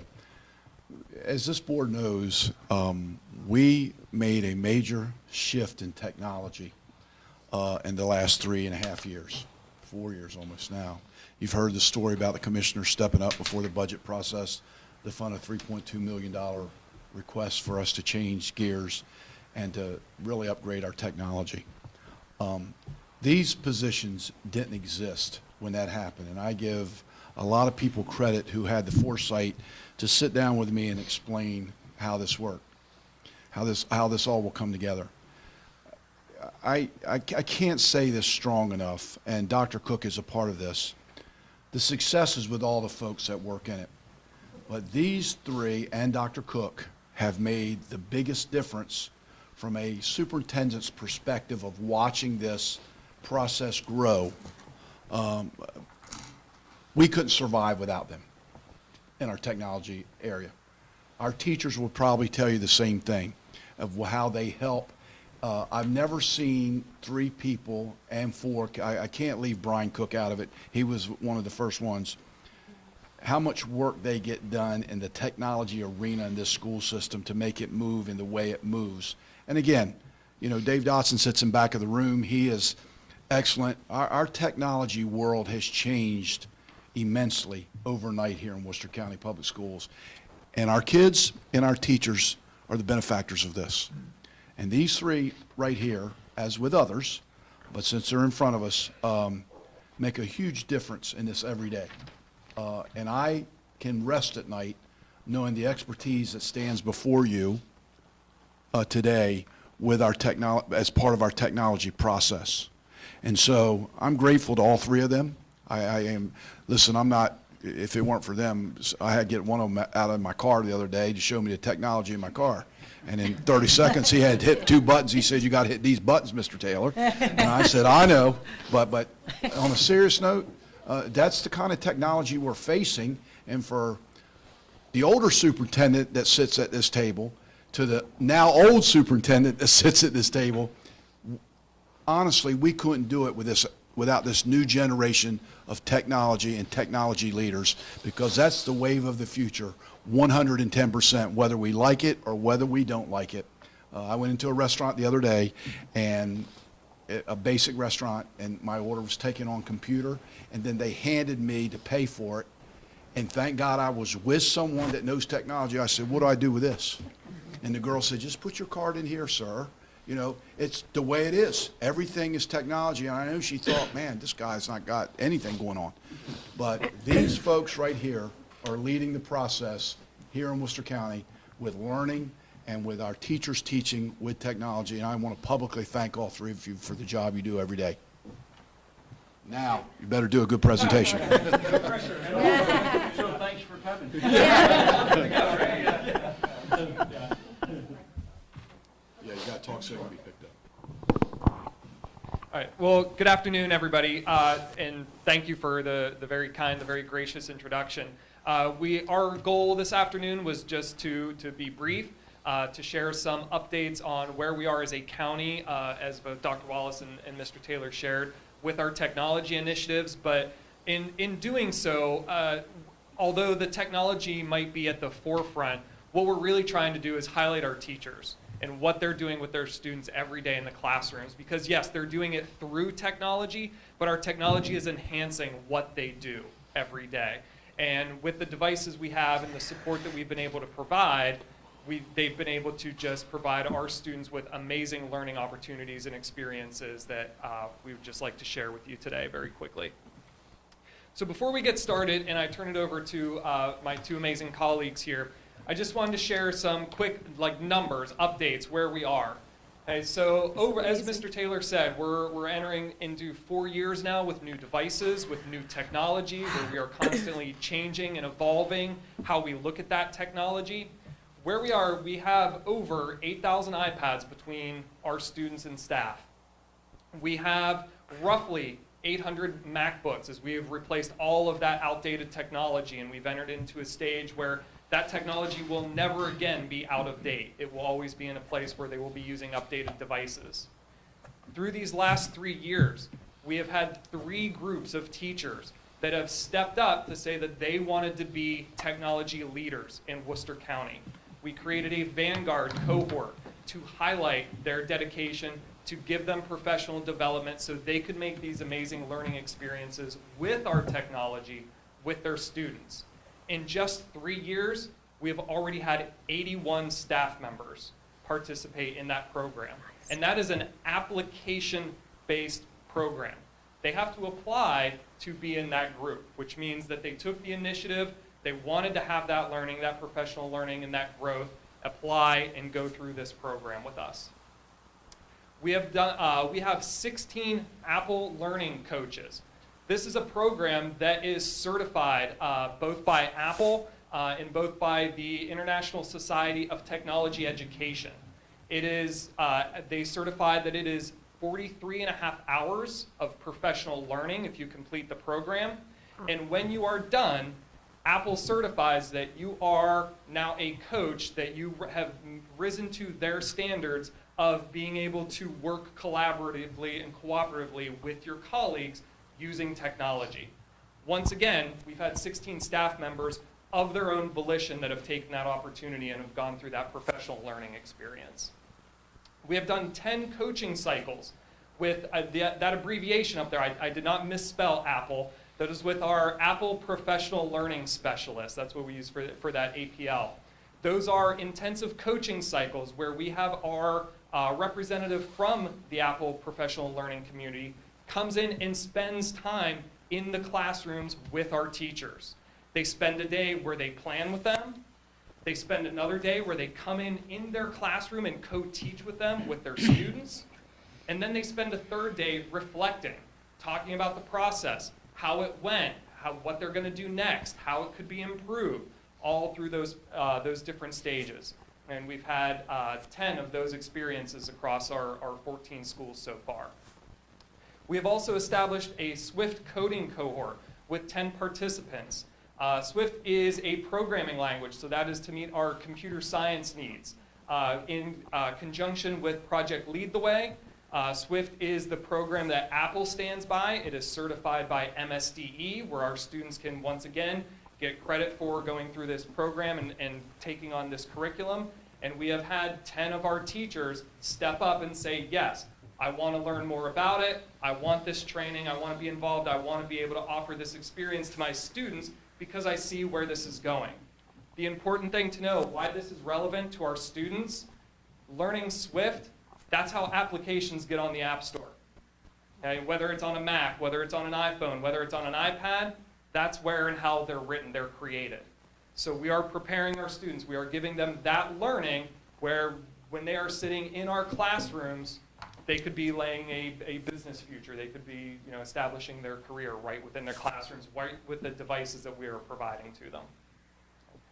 That's just a brief overview of where we are just number-wise. I'm going to ask both Michaela and Caleb to talk about some of our recent experiences, highlight what some of our teachers have done in partnership when they've gone through these coaching cycles, and some of the experiences that we've been able to offer to our teachers, both in partnership with our folks at Apple and based on that cooperation with our teachers. Thank you. So in this next image, you will see a lot of those individuals, well, all the individuals that we have in Worcester County that have participated in those learning experiences that Nick just highlighted for us. So in this picture, you see our Vanguard members from all 3 cohorts. You see our people who have participated in coaching cycles with our Apple specialists, and you will see the people who have also done the Swift cohorts and taken a part of those learning experiences that we've offered. So this was a part of our November 8th event that was planned to celebrate these people and their dedication to our initiatives and our learning. So this was done as really a treat to them to take their learning to the next level. They've already taken steps to build their knowledge of using these devices in the classroom, and we wanted to have a day for them to give them just a leg up, rejuvenation. So we brought in 5 more Apple learning specialists to spend the day with them, take them through learning experiences, and really let them know that we value them and what they're doing, and that we want to continue investing in them now that they have taken the first steps towards using these devices in an impactful way in their classroom. Yeah, and this whole idea started, we asked, I mentioned those 80 staff members, 80 plus staff members that have gone through our Vanguard cohorts. We started thinking like some of what we hate to do with professional learning experiences is to offer it and then leave it without any follow-up, without any continuation. So we thought about these folks that were in the first year of our Vanguard cohort, that were in our second year of our Vanguard cohort, and we said, what are we doing for these folks? How can we check in with them? How can we make sure they still feel supported, they're still getting professional learning, they're continuing to grow? So we had this idea of saying, well, what if we brought them all together? Okay, we took what the group learned in year 1, the group learned in year 2, what the group is learning in year 3, and let them all share that space together and talk about their experiences. Let them learn from one another, share what they've learned and what they're doing in their classrooms. So we brought that idea to Ms. Shorts and Dr. Wallace, and they helped us with the logistics and setting up the day and time that we were able to bring all these folks together and really celebrate not the fact that they're using our technology, but like I said at the beginning, that the fact that they are taking on this professional learning, right? That they volunteered to take on that experience, and we wanted to recognize and acknowledge that. You'll notice that it wasn't an accident that everyone in the photo is dressed the same or that is dressed similar. We really tried to accentuate the fact that we recognized that they were taking on this learning experience to give them things to encourage and support them and let them know that this was something we were going to continue. So we provided them with a few things. We do have some similar items for all of our Board of Education members. Please don't, executive team, hopefully that you received yours as well. We did not leave you all out, but I believe you received yours ahead of time. But we recognize and we appreciate the support of the Sweet. executive team and our Nice. Board of Education, and wanted to let you I know love it. that we know that a lot of these initiatives, a lot of these things that we were doing, we wouldn't be able to do without your support. Thank you. So the experiences that were taking place on this day were really advanced things that were taking place. The Apple Learning Specialists knew that these people already had foundational knowledge and were ready to do more experimental things in their classroom. So the things that they were doing were really advanced, really special stuff with the iPad that the Apple Learning Specialists were able to provide. And you'll see from the pictures that the engagement that day was really through the roof. These teachers were so excited to be challenged and to be given something new. And the feedback from that day was really positive. They were really excited. They enjoyed being treated like the professionals that they are. They enjoyed being given this special day to take a time away from, you know, their regularly scheduled PD and do something that really recognized their achievements and then poured more into them. So you'll notice some of the feedback that we received it was all very positive. They were all really excited, and they were hoping again to have another day like this in the future. It was very energizing and exciting for them to experience.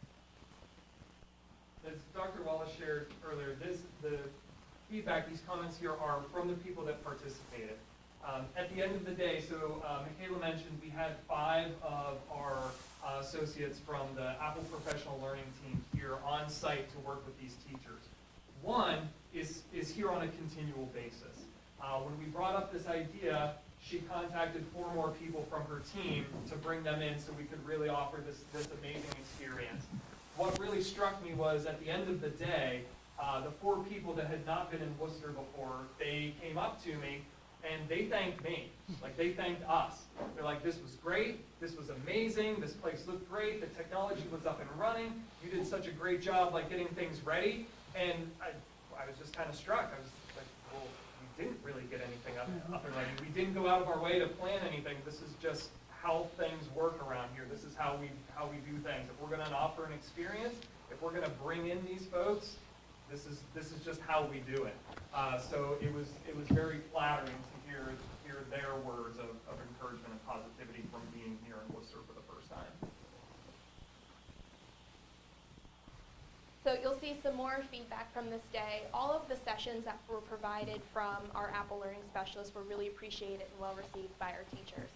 All of the sessions were rated average or mostly above average, and the day as a whole, from the feedback that we received from the participants, received on average 4.95 out of 5 stars rating. So in general, we call this day a success, and we're really excited to provide it again in the future. So as Nick said, we really want to be highlighting what teachers are doing with the technology in the classroom. So on the screen, you'll see 2 pictures in the middle. That was a day at Snow Hill Elementary School where teachers have said, hey, I really want to use this technology with my students, but I want to teach them the technology skills before we're using it in a content-oriented way. So this is a day we spent going around to various classrooms. We were in kindergarten classrooms, 3rd grade classrooms, 1st grade classrooms. It was a school-wide initiative that Mr. Record and their reading specialist, Dr. Winterson, pulled together to provide that experience for their teachers and for their students. And then on the left of the screen, you'll see another project that we've been working on at Buckingham Elementary School where the math and the literacy coaches said, hey, I really want to use this technology with my students. I see how it can meet gaps for them and give them better access to their learning. So these were 2 projects that we worked on to do just that. The first one was a word building activity, more of a workbook for students to work on independently and practice skills that previously they wouldn't have been able to access independently. So it's really closing those gaps and helping them access the learning. And then to the right, you'll see the math portion of that project that we were working on that took a math word problem that I know all of us, we have various experiences with, some good, some bad. But it helps to take away some of the negative experience people might have with math word problems and make it into more of a fun and accessible experiences using the technology that we've been given. And Caleb's going to talk about how we've done the same thing in some other grades. So just to highlight a couple more classrooms. So at BIS, we had Keith Geiger wanted to create a lesson for his students where they assumed different points of view, different voices, stepping in someone else's shoes. So they took a story and he created a document that allowed them to use their actual voice to mimic the voices of the characters in the story, to really step into their lives, step into their roles, to kind of get those emotions and feelings and see what those characters were really doing, as opposed to simply writing it out of how they were feeling on paper. He turned it into an interactive lesson to use the student's voice. Over on the right, at BIS, Wendy Nash, normally in science we just do claim, evidence, and reasoning. We have the students answer a question, support it with evidence, then explain how that evidence supports the claim. And instead she wanted them to actually visit the planets that they were talking about. So she did a green screen activity with her students where they went to Mars, and they had to highlight the features behind them and kind of talk about, as they're on the planet, what some of those features were and how they formed. So just two really interesting activities that took traditional methods of just writing, just putting pen to paper, and turning it into an engaging activity that really highlighted the kids' creativity. And then same things happening in the high school.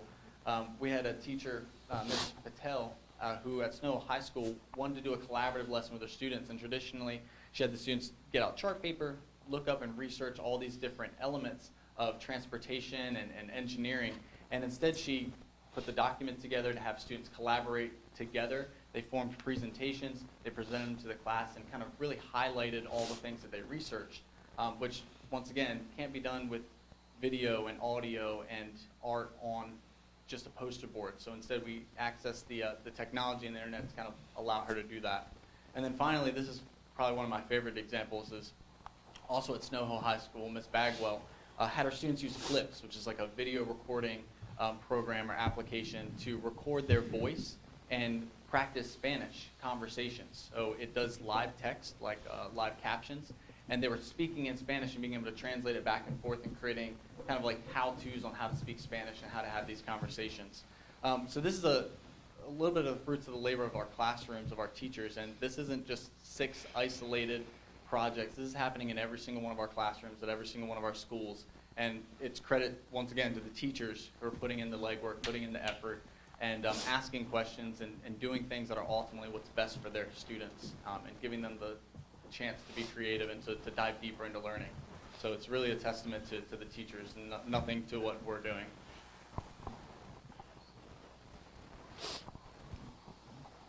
Yeah, so just in closing, we gave 4 or 5 examples, but just as Caleb said, that this is what's going on in every building at every level. I very quickly, I will highlight one of our elementary teachers who is in the Vanguard cohort this year, who, when this teacher was approached to apply, actually hesitated. And because they were a 2nd grade teacher, said, well, I'm worried about screen time, and we have certain things that we use the device for and other things. After their first session in Vanguard, they immediately came up and apologized. Like, I didn't even know. I didn't know what I could provide from them. I didn't know what I was denying them by thinking it was all about the screen time and just watching videos and these sort of things. And I'm so happy that I am part of this Vanguard, of this program. So just like Caleb said, it's not isolated. It is spreading. Our teachers are doing amazing things. And it is all thanks to our devices and the support from the executive team, from the Board of Education. So on behalf of our teachers, what we would really like to say is thank you all. Thank you. Thank you guys so much. This is so awesome. When are you doing it again? Hopefully next year. Do you want to speak? Okay. Yeah. Okay. Elena. President McComas, I just wanted to mention tomorrow, we all know the great things are happening here in Worcester County, but Nick is going on the road tomorrow to ASBO, which is the Association of School Business Officials. So all the other 23 districts in Maryland will be there, as well as national vendors, hearing what Worcester has going on. Nick will be presenting that tomorrow, and I'd be remiss if I didn't mention Brian and Michaela and Caleb and Carrie and Annette and Dee, who were the catalyst of getting this Flip to the Future Ready thing off the ground. So Nick's gonna dazzle some folks tomorrow, and I'll be there watching them. So thank you, Nick. Oh, awesome. Nick, and all of you, I just wanted to say for our community out there who's here today with us and who's watching, the live stream is really the focus on the integration, not just the replacement. So it's not just using a tablet to replace a worksheet. So we're talking about integrating and building a richness in the way that content, and I know Tamara Mills isn't here, but she's usually always watching.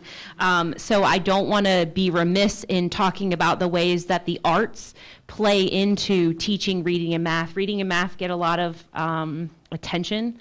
I'm a math teacher, so I like that, but reading mostly. But we don't want to lose the focus of we're using all of these digital spaces for students to gain access through the fine arts to math and English instruction as well. And I also want to thank Carrie for her partnership in this with us, but also for her and Jordy, her department, for creating the new branding for our little I, capital T, in tech group that we have here, so that they're not confused, about that. And I just, again, I want to thank you guys for your creativity in Wave C.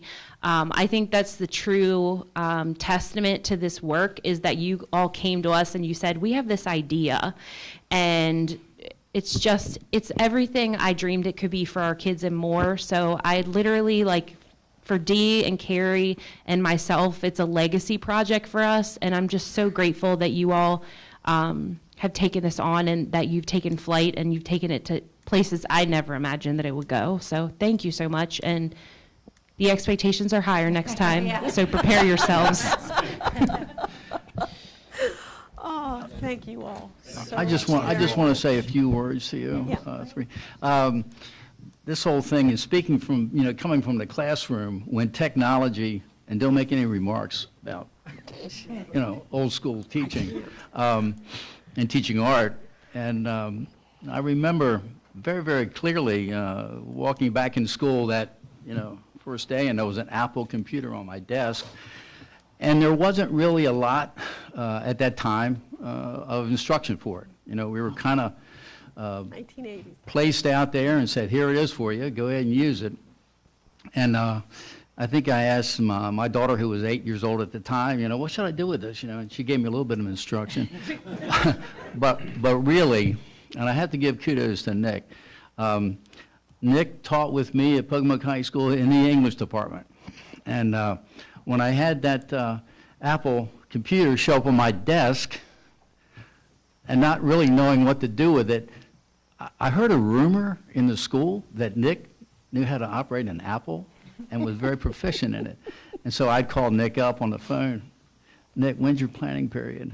And he'd say, I'll be in about an hour. And I'd say, could you please come down here and help me with this and show me some things?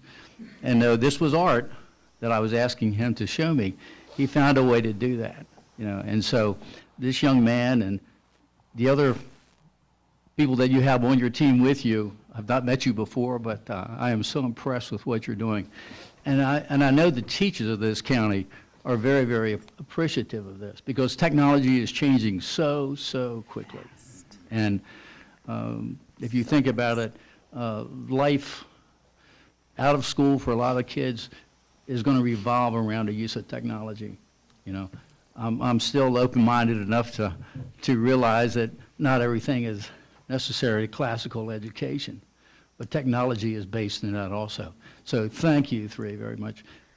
And Nick, do you think you could get emojis of the board members up here? I kind of like the one. Oh, okay, I think that'd be good. No. Mr. Taylor, do you know what an emoji is? He has a Bitmoji. Oh, does he? Oh, okay. He does. See, there you go, Mr. I'm sorry, excuse me. Thank you again. I want to thank you all. Oh, go ahead, Mr. I wanted to say, so as not to taint your sterling reputation, I'll need an IEP when I wear this. I need to thank you all, and to follow up on Mr. Buchanan's comments. This dinosaur learned computer coding with batch cards. So this is how fast it's gone.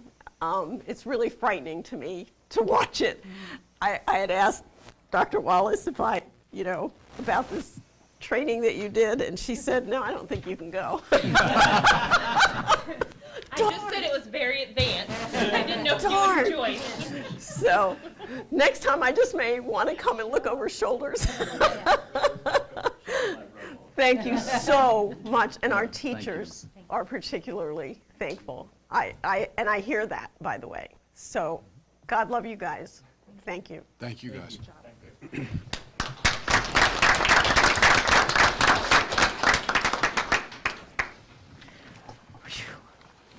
And that concludes the curriculum instruction report. Back to you, Ms. McComas. Thank you, and Dr. App. Thank you, Ms. McComas. I have for the board this month's report for our hiring. Hiring and retiring and resignations and the such. So retirements this month, Calvin Jarman, Custodian 2, Shell Elementary School. Resignations, Molly Cotis, Behavioral Specialist, Health Specialist, Central Office. Sue Smith, Contractual Float Nurse, Central Office. New hires, Julie Mills, Music Teacher, Berlin Intermediate School. Laurette Phillips, Secretary, Grade 5, 12-month at Central Kitchen. And Amy Samanchik, Educational Assistant at Pocomoke Elementary School. We have one leave of absence for your consideration. Bennett Dolney, Educational Assistant, Snow Hill High School. The superintendent recommends approval of the personnel exhibit as presented. Can I have a motion to approve personnel exhibit as presented? So moved, Todd Ferrante. Second? Second, Bill Buchanan. Thank you. All in favor? Aye. Any opposed? Motion passed. Thank you, Mr. McComas. Our next item is 7.2, naming of the Snow Hill High School athletic fields. I'd like to ask Dr. Kim Purvis, principal of Snow Hill High School, to come address the board. Good afternoon, everybody. Good afternoon.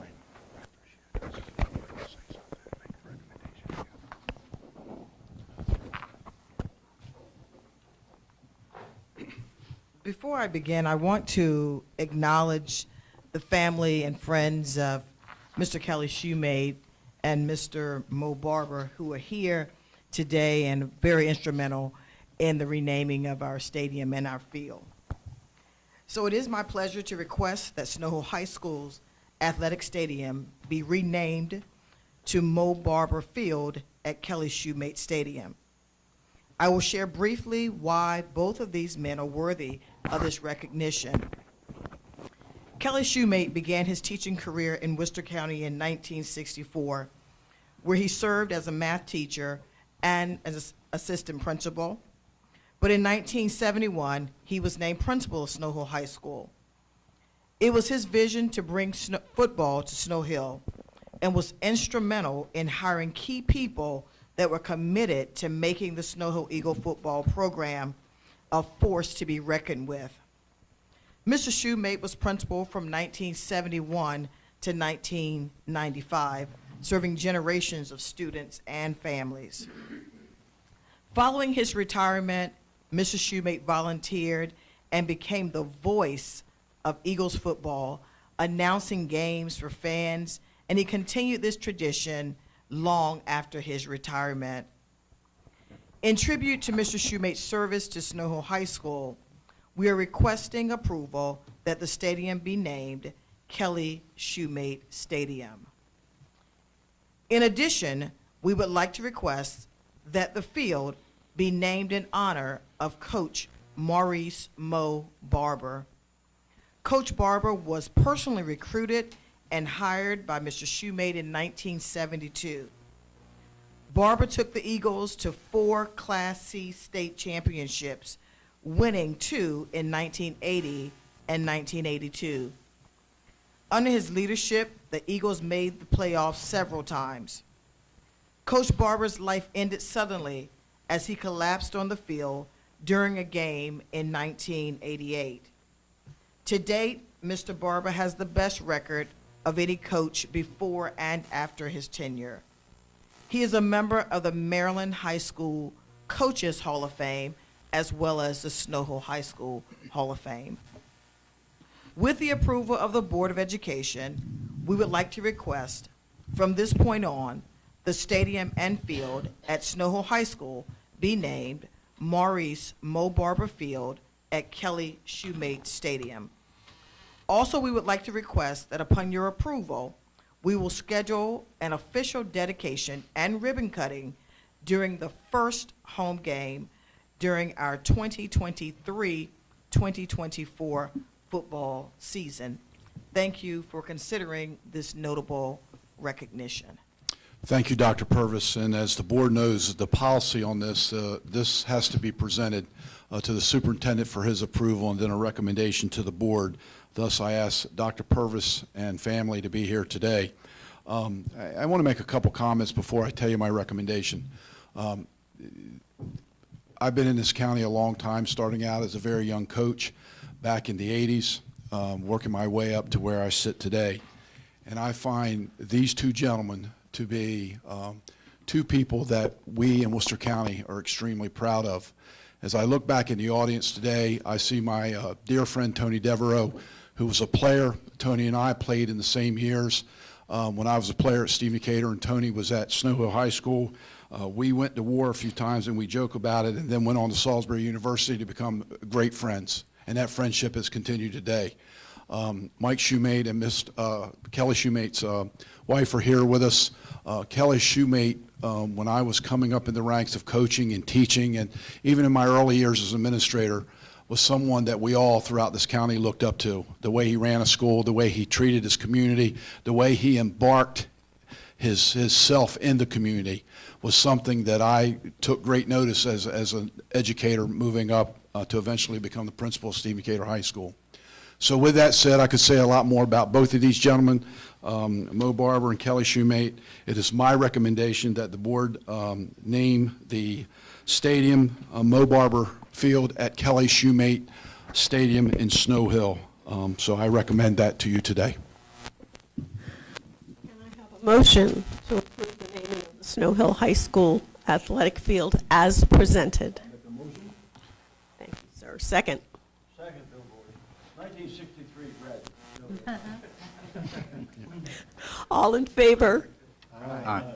Any opposed? Wonderfully passed. Yeah, you can, but to Mike and your mother, congratulations. I know you're very proud of your dad and your husband. I'm sorry, due to health reasons, he can't be with us today, because I know he would be here, but he has been the voice of that place for a long time, and it still echoes when you walk around there. And to Tony, thank you for representing the community in this project, and the way you came to me, as humble as you came to me about this and asked me as we looked into it and did our due diligence and our work, and the number of community people that have sent messages to me or talked with me, it's been extremely professional, and I want to thank all of you for that. And sure, Dr. Wallace? Yeah, as a former Eagle, I want to thank Dr. Purvis for bringing this forward today, but I want to thank Miss Diana and Mr. Shoemate. He was my principal, he was my math teacher. Miss Diana taught me English language arts, and their family just over the years has truly given their lives, and it's a reflection in their children being educators to the Snow Hill community and making it a successful place. And certainly I am who I am today because of teachers like Miss Diana and Mr. Shoemate, Miss Beth Shockley Lynch. But I'm so grateful for all that your family has done. Miss Diana, you look exactly the same and just as sweet. So thank you all for all that you've done for our community. I know that it's taken a lot of time away from other things, but you all have truly been servants to the Snow Hill community, so thank you. And if you will, before you, I'd like for the three of us so we can get a picture of all of us together, if you don't mind, before you go. I'd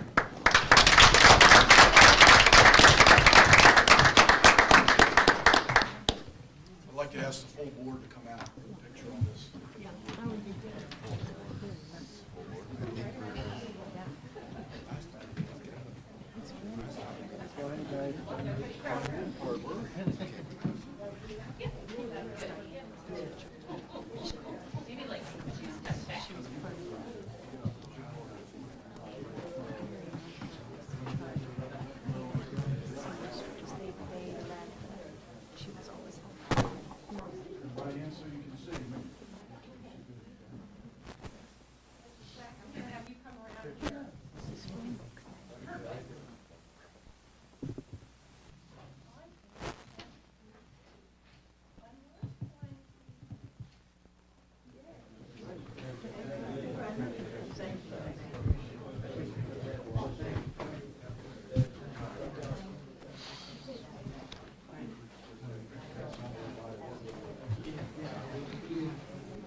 President McComas. Our next item is the 23-24 calendar proposals, and this is an informational item. I'll ask Carrie Steers, please make that presentation. Today I'm presenting the calendar proposals that were designed to meet state and local requirements.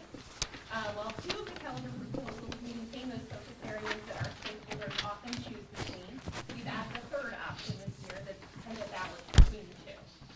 So I want to note that with all proposals, 3 increment letter days are built into the end of the school year. However, just as we did during last year's process and the year before, we are notating that beyond those 3 days, it's our intention not to further alter the calendar with closures, but to transition to virtual learning. And this, of course, is contingent on MSDE's continued approval of our virtual day learning plan for that school year. Now, turning to the exhibit before you, as I mentioned, we really lean into those focus areas for our first 2 proposals, with the first seeking to end the school year as early as possible in June. The first proposal includes a winter break kicking off with an early dismissal on Friday, December 22nd, and students returning on January 2nd. Spring break includes only the state-mandated holidays of Good Friday and Easter Monday, and that brings the potential end of that school year to June 5th. The second proposal, which intends to provide more frequent and longer breaks throughout the year, you'll see a full week break for Thanksgiving, a 2-week winter break in December, and the addition of 2 days to spring break in March. And this calendar potentially ends the school year on June 20th. And lastly, the third proposal before you is one that balances the 2 focus areas. Within this proposal, Thanksgiving reverts back to the Wednesday through Friday closure while still maintaining that full 2-week winter break. Spring break is extended, but only by 1 day, bringing the potential end of the school year in this proposal to Friday, June 14th.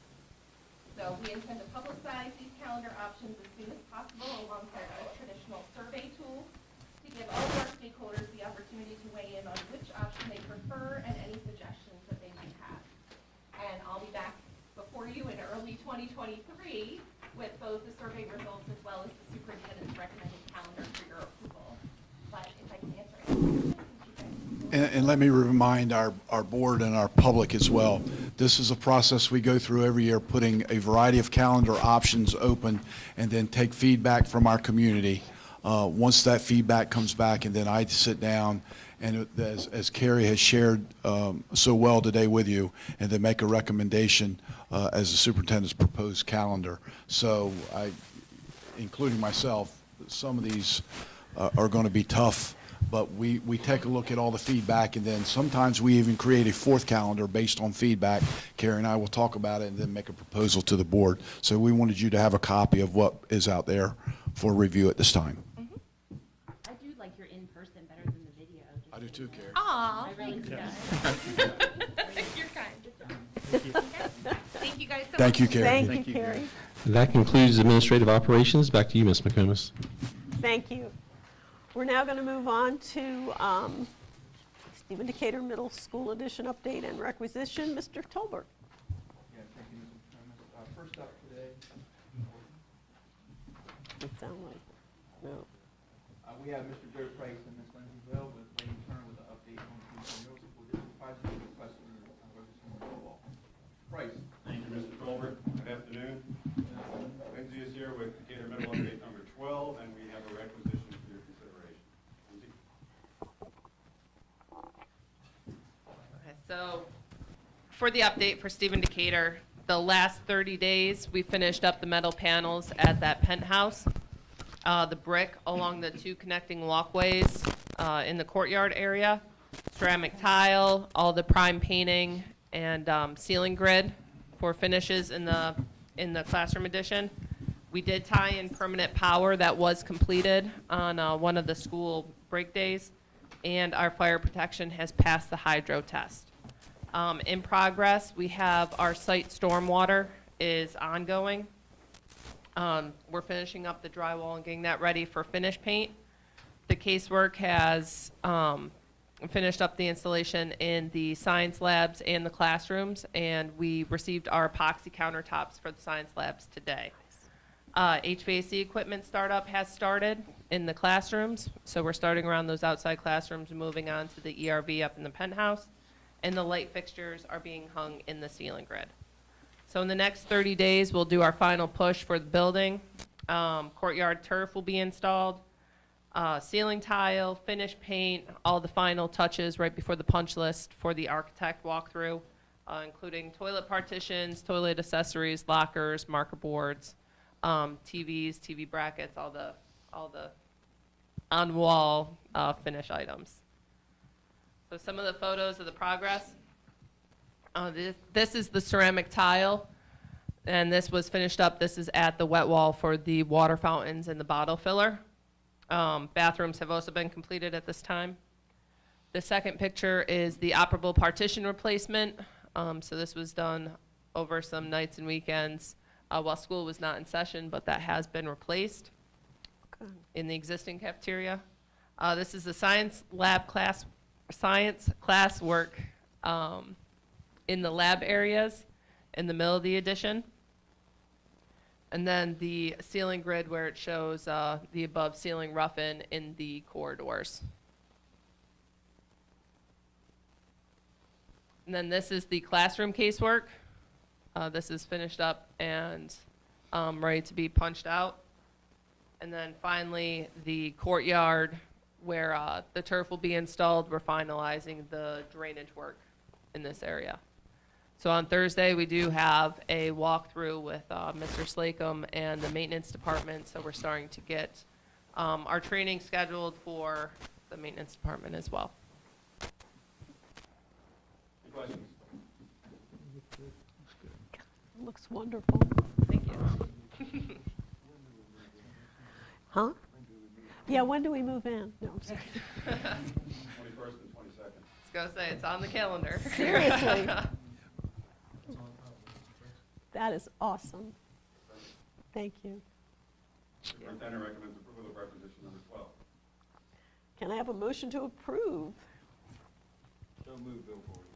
Second, John Andes. All in favor? Aye. Any opposed? I think we got it. Motion passed. Madam President, last week I had an opportunity to tour the Stephen Decatur Middle School site, and I was extremely impressed. I can't wait till the building opens. I can't wait till the portables go away. Thank you so much for your hard work and diligence and what you're doing to make that vision possible. Thank you. Thank you. Oh, that's awesome. Thank you, Joe. Thank you, Lindsay. Awesome. Next item up is Pocomoke High School and Stonewall High School security video management upgrades, Phase 1. And we have Mr. Sam Slacum, our Operations and Maintenance Manager, to walk you through the exhibit. Mr. Slacum. Good afternoon, everyone. Here today to present Phase 1 of the Pocomoke High School, Snow Hill High School CCTV upgrades. Currently, the existing video management systems at Pocomoke High and Snow Hill High's camera systems are failing. Repeated calls throughout the week for for service to get those systems back up and going. These are an integral part of our safety and security in our buildings. So today we're here to request board approval for Phase 1 of these upgrades. This will take care of some cameras, but mostly it is the head end units, the video server, and all the pieces that tie this into our network. So on behalf of the superintendent, we recommend approval of the proposal by ARC Systems Incorporated, utilizing the Board of Education of Howard County contract in the amount of $108,738 for Pocomoke High and $119,810 for Snow Hill High. Funding for these will come from the Maryland Center for School Safety Grant and the Hate Crimes Grant. Excellent. Can I have a motion and a second to approve the security video management upgrades as presented? So moved, Nate Bass. Thank you. Thank you. All in favor? Aye. Any opposed? Motion passed. Sam, just one question. Yes, sir. On this new upgrade, are they tied into the Sheriff's Department or 911 in case of an emergency? We can give access should we choose to with these new Okay. systems. So this will be the same platform that we upgraded Pocomoke Middle, Snow Hill Middle, Cedar Chapel, Berlin Intermediate, and Stephen Decatur High. Okay. Mr. Buchanan, we already have a protocol in place in case of an event happens. Right. Where our 911 center can pull up the cameras from every school. So Okay, thank you. Thank you, Sam. And this is Phase 1. I just want the board to remember that Phase 2 is covered under some funding that we submitted to the county to be included in our capital request for this year. And once we receive approval for that, we move forward with Phase 2 of those projects at those two schools. Next up is annual audit. This year was performed by UHY of Salisbury, Maryland. Today we have Mr. Chris Hall here. I will join him at the table. We'll walk you through the audit and answer any questions that the board may have. Good afternoon. Well, here to some new faces and some familiar faces. Here to present the results of the annual June 30, 22 financial statement audit that was submitted to Maryland State Department of Education by their September 30 deadline. Try to keep it high level, but feel free to jump in. I want to touch on a couple of things that changed or just different from the prior year. One of the first things that changed, just kind of educational, is you're used to TGM, now called UHY. Same firm, same folks, same office. We just merged our firm in with a larger firm, as I'm sure the school system and pretty much every business I talk to, it's all about people and resources these days. So, you know, it allows us to have, whether it's more HR, more IT, or just more accounting professionals in general.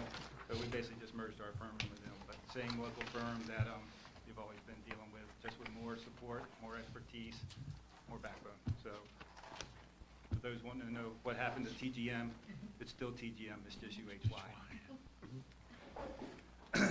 Next is the independent auditor's report, and has nothing to do with changing names of firms or anything, but you've heard me talk over the years. Every now and then the accounting profession likes to implement new standards and change things. So if you look at this audit report to the prior year, it just looks a little bit different. And I'll kind of tell you what it says in layman's terms, but the reorganization of it actually makes a lot of sense to me, and it starts with our opinion, because that's what we're hired to do, is to give an opinion on your financial statements. If you look at the last report, it took you 2 or 3 pages to get to the opinion, which kind of makes no sense. That's what the board wants to know. They want to know what's the opinion on our financial statements. So, in our opinion, the financial statements referred to above present fairly in all material respects. So that's a clean, unmodified opinion. So the opinion starts with that now, and then it goes on to talk about, you know, the accounting standards that we need to use to formulate our opinion. There's a little emphasis of a matter which goes in there anytime we have to implement some new accounting standards, which I'll talk about in a minute. There's paragraphs about what management's responsibilities are, as well as what the auditor's responsibilities are, and they're kind of identified and spelled out a little bit more. These are management's financial statements, and it talks about that.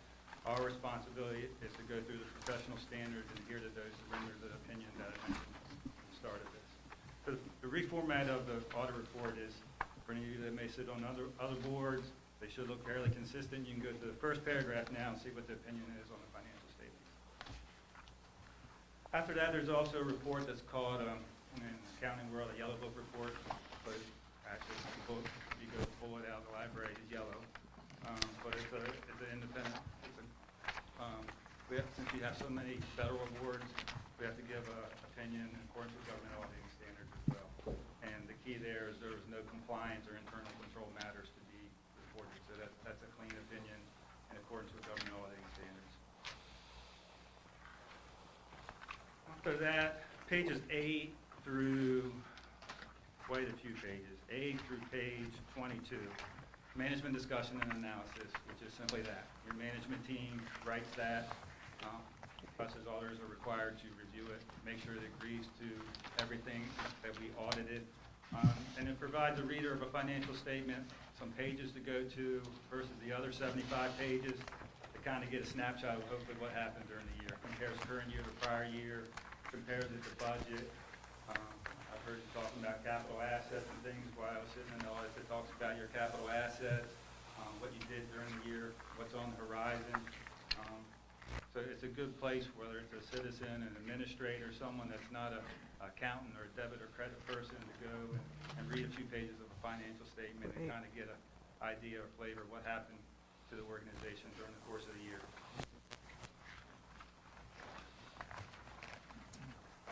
I'll skip ahead a little bit. Pages 26 and 27 are your main funds.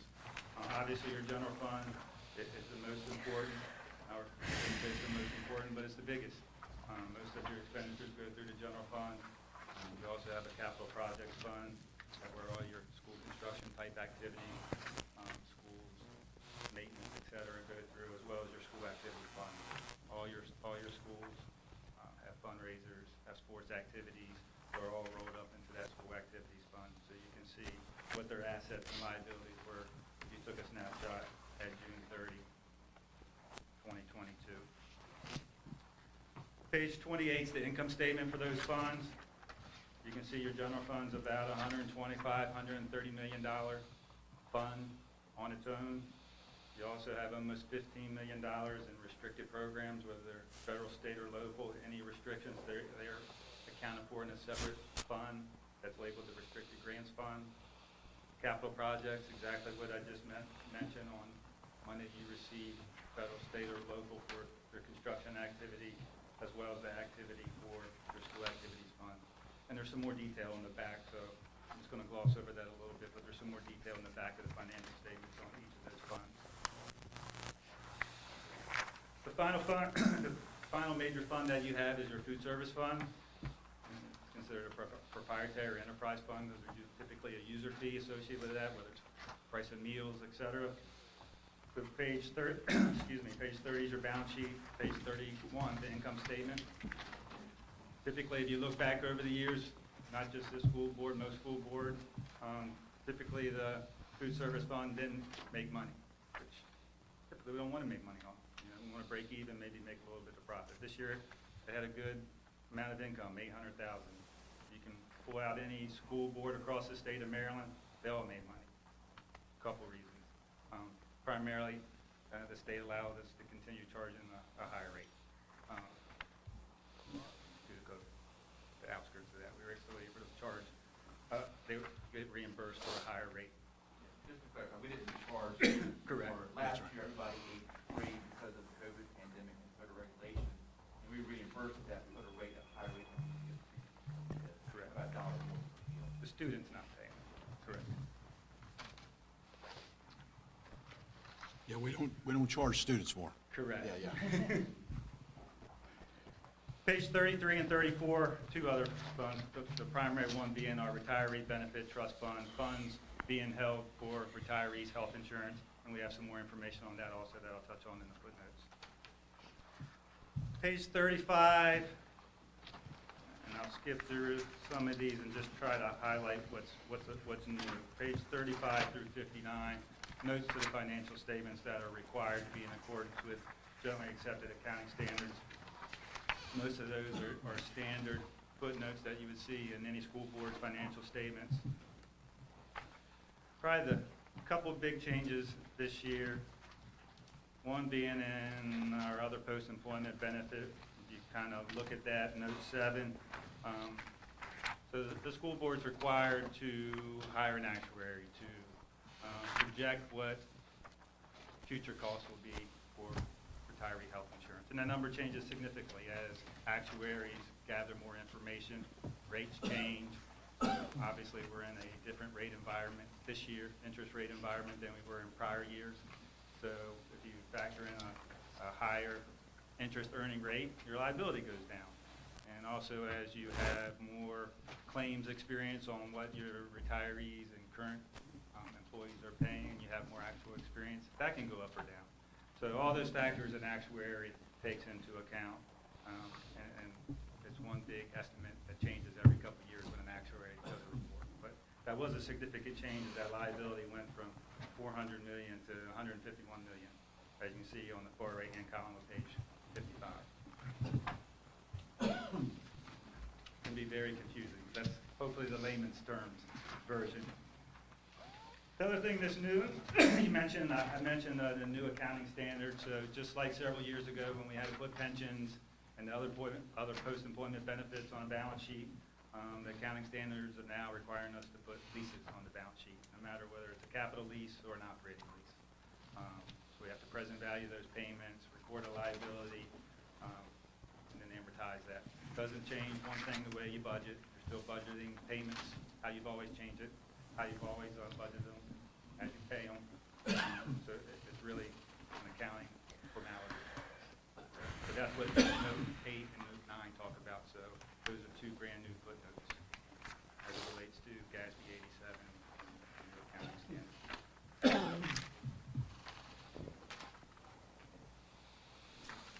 Real quick, page 60 kind of gives you a snapshot. I talked about the general fund. It shows our original budget, our final budget, what we took in revenues and what we spent. Within $23,512 on $116 million of revenues. We spent almost $117 million out of $118 million, so we were underspent our budget. Obviously preferred that way versus the other way. And you can see what those variances are year to year. And that's primarily what one of the main functions of the folks sitting in front of me is to manage the general fund budget along with your CFO and your superintendent. After that, I'll skip around a little bit, just kind of go to the back. I'll also talk about your school activity funds. You can kind of get a snapshot of that on page 72 by school. See what each school started the year with, what they took in as revenues, what they spent, and their cash/fund balance, what they ended the year with. So that gives you a snapshot by school of the activity that goes into and through each of your principals' offices.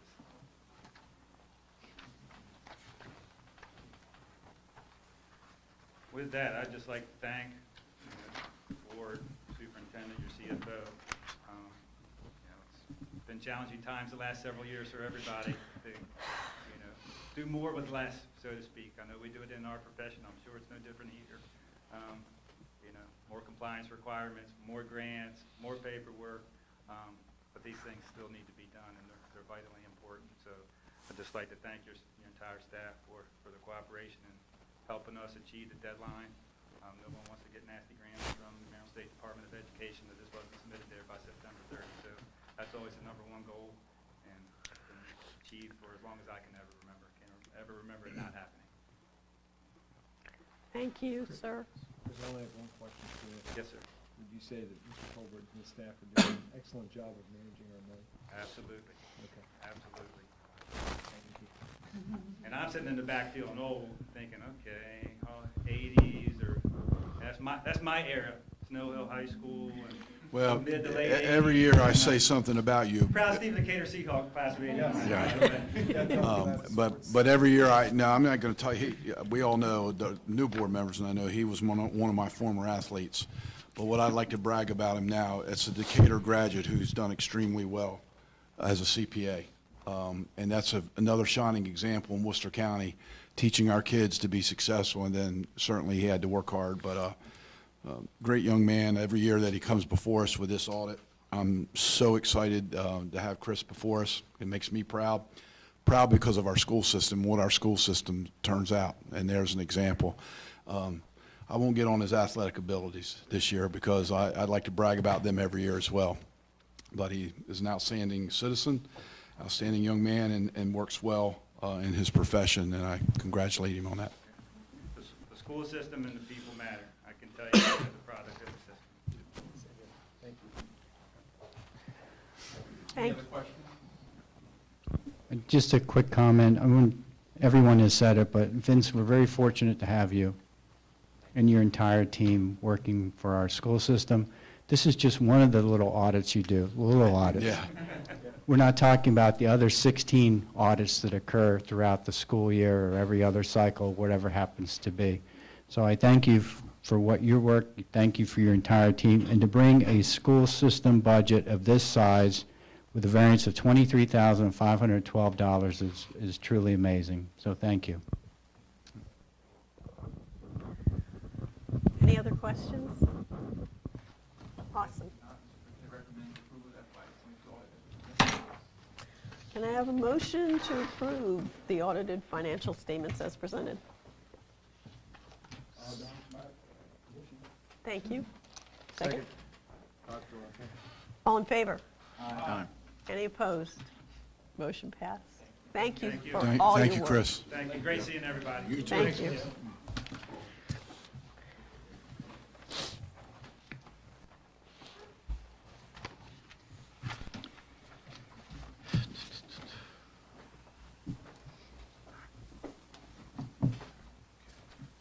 last item I have today, Ms. McComas, is the October financial report with non-salary expenditures totaling $5,286,445.82. The superintendent recommends the October financial report as presented. Thank you, sir. Can I have a motion and second to approve the October monthly financial report as presented? So moved, me, Pastor. Thank you. Second. Second, Todd Ferrante. All in favor? Aye. Any opposed? Motion passed. Thank you for all your work, Mr. You're Tolbert. very welcome, Ms. McComas. Thank you. And that concludes fiscal operations. We now move on to Board of Education reports, comments, et cetera. I'd like to open up the floor to my fellow board members in the event that you might have any comments. Yeah, I've got one, or maybe two or three. I just want my fellow board members to realize that Pocomoke field hockey champs are outstanding and great. Saturday, we went up and for the second year in a row, are now state champions, which adds to the 21 state championships that the girls field hockey team has achieved over the years. You know, I just want you to know that. You know. I want to brag a little bit. It's awesome, honestly. And I will say that Dr. App and I went up Thursday night in the state semifinals, and then we went back up, and Dr. Wallace met us up there on Saturday for the finals. And I truly want to tell you that Pocomoke High School dominated both games on the field. They absolutely dominated the games. They were just amazing. So I, too, extend my congratulations. And we will be getting them in front of you all very soon. And I've also had a conversation with a couple commissioners who said we need to get them in front of our commissioners. So that's forthcoming. We'll keep you posted. I guess Snow Hill High School would thank Pocomoke for that little bit of work there on South Carroll High School. That was the team that defeated that Snow Hill High School volleyball team in their quarterfinals, I believe. That's right. By far the best Snow Hill High School. Yeah. South Carroll, thank you for taking care of South Carroll. You're very welcome. And I want to say on Friday evening, Vince and Dr. App and myself, Annette was out of town, and Dee was assigned another duty. She couldn't go. She had to cover another duty. Not assigned, she chose to, and certainly I don't make them. I give everybody the opportunity to go if they want to. But anyway, Snow Hill Volleyball, and Mr. Gordy and his wife were there, and they have come a long way in their play, and I'm so excited the future of Snow Hill Volleyball. And again, very proud. You know, I walked in there on Friday night. When I left there, I had to be somewhere else at 7 o'clock over at UMES to do a presentation. Very proud when I walked out of Snow Hill. Then Saturday, we won a state championship. And for those of you know, since we're talking about our high school, all three of our high schools, and there's other sports, but the three I'll highlight, our Stephen Decatur High School football team plays in the state quarterfinals this coming Friday night at Potomac High School. So we've had some nice fall runs in athletics across the board. And, you know, the little county of Worcester County, Dr. Andes, I see you pulling your mic. The little county of Worcester County is representing in athletics right now. And there's many other things I could talk about individually, but again, just great feeling as a superintendent, leadership team, and a board to see that happening in our schools. I just wanted to point out what a small world this is. In 1979, I was coaching football at Havre de Grace High School. Now we're talking sports, so I've got to get a plug in for Havre de Grace High School in football. In 1979, Havre de Grace High School played Snow Hill High School for the state championship in football, 1979. And Mo Barber was the coach in 1979 of the Snow Hill football team, and Tom Zimmer played on that football team. So that was 1979, since we're talking sports. Havre de Grace High School versus Snow Hill High School for the Maryland, I think back then it was Class C? Yes. Class C football championship for the entire state of Maryland. and I was an assistant football coach at Havre Grace High School at the time. You asked the question. 79's Havre Grace, I'll answer it for you. Yes, I just wanted, I wasn't going to say it, but somebody asked the question. Havre Grace High School beat Snow Hill High School for the state championship in 1979. Thank you. But as you all know, we brought Dr. Andes from that county to the bright side of the world, of which he's finally got on the right side. Yeah. Yeah. Do we have any other comments? Okay, with no comments, let me announce that next month, the Worcester County Board of Education will host its public budget input meeting on Tuesday, December 6th at 6 p.m. right here in the Sarah D. Thompson Board Meeting Room. And board meeting information will be posted on the website, located under Board Meeting Board Docs. Mr. Taylor. Yes, I have a few announcements as we close today. As I said earlier today, this week, the 14th through the 18th is American Education Week. Please get out and visit our schools. Today at 4 p.m., we will be doing our tenure reception, honoring those teachers who have received tenure. And that'll happen right in this room at 4 p.m. today. Next door. I'm sorry, you're right, Technical High School. I'm looking, yeah, Technical High School. Thank you for the correction. But we will be honoring our tenured teachers. On November the 15th, which is today, both Snow Hill High School and Pocomoke High School will be doing their National Honor Society inductions. They both take place tonight at 6 p.m. And on November the 23rd through the 25th, our schools will be closed for the Thanksgiving holiday break. And again, to reiterate what Mrs. McComas, because we want to make sure everyone knows, December the 6th will be our budget hearing meeting here in this boardroom. Thank you, Mrs. McComas. Absolutely. Okay.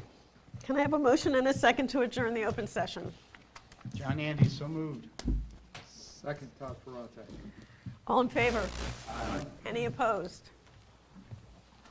Meeting adjourned.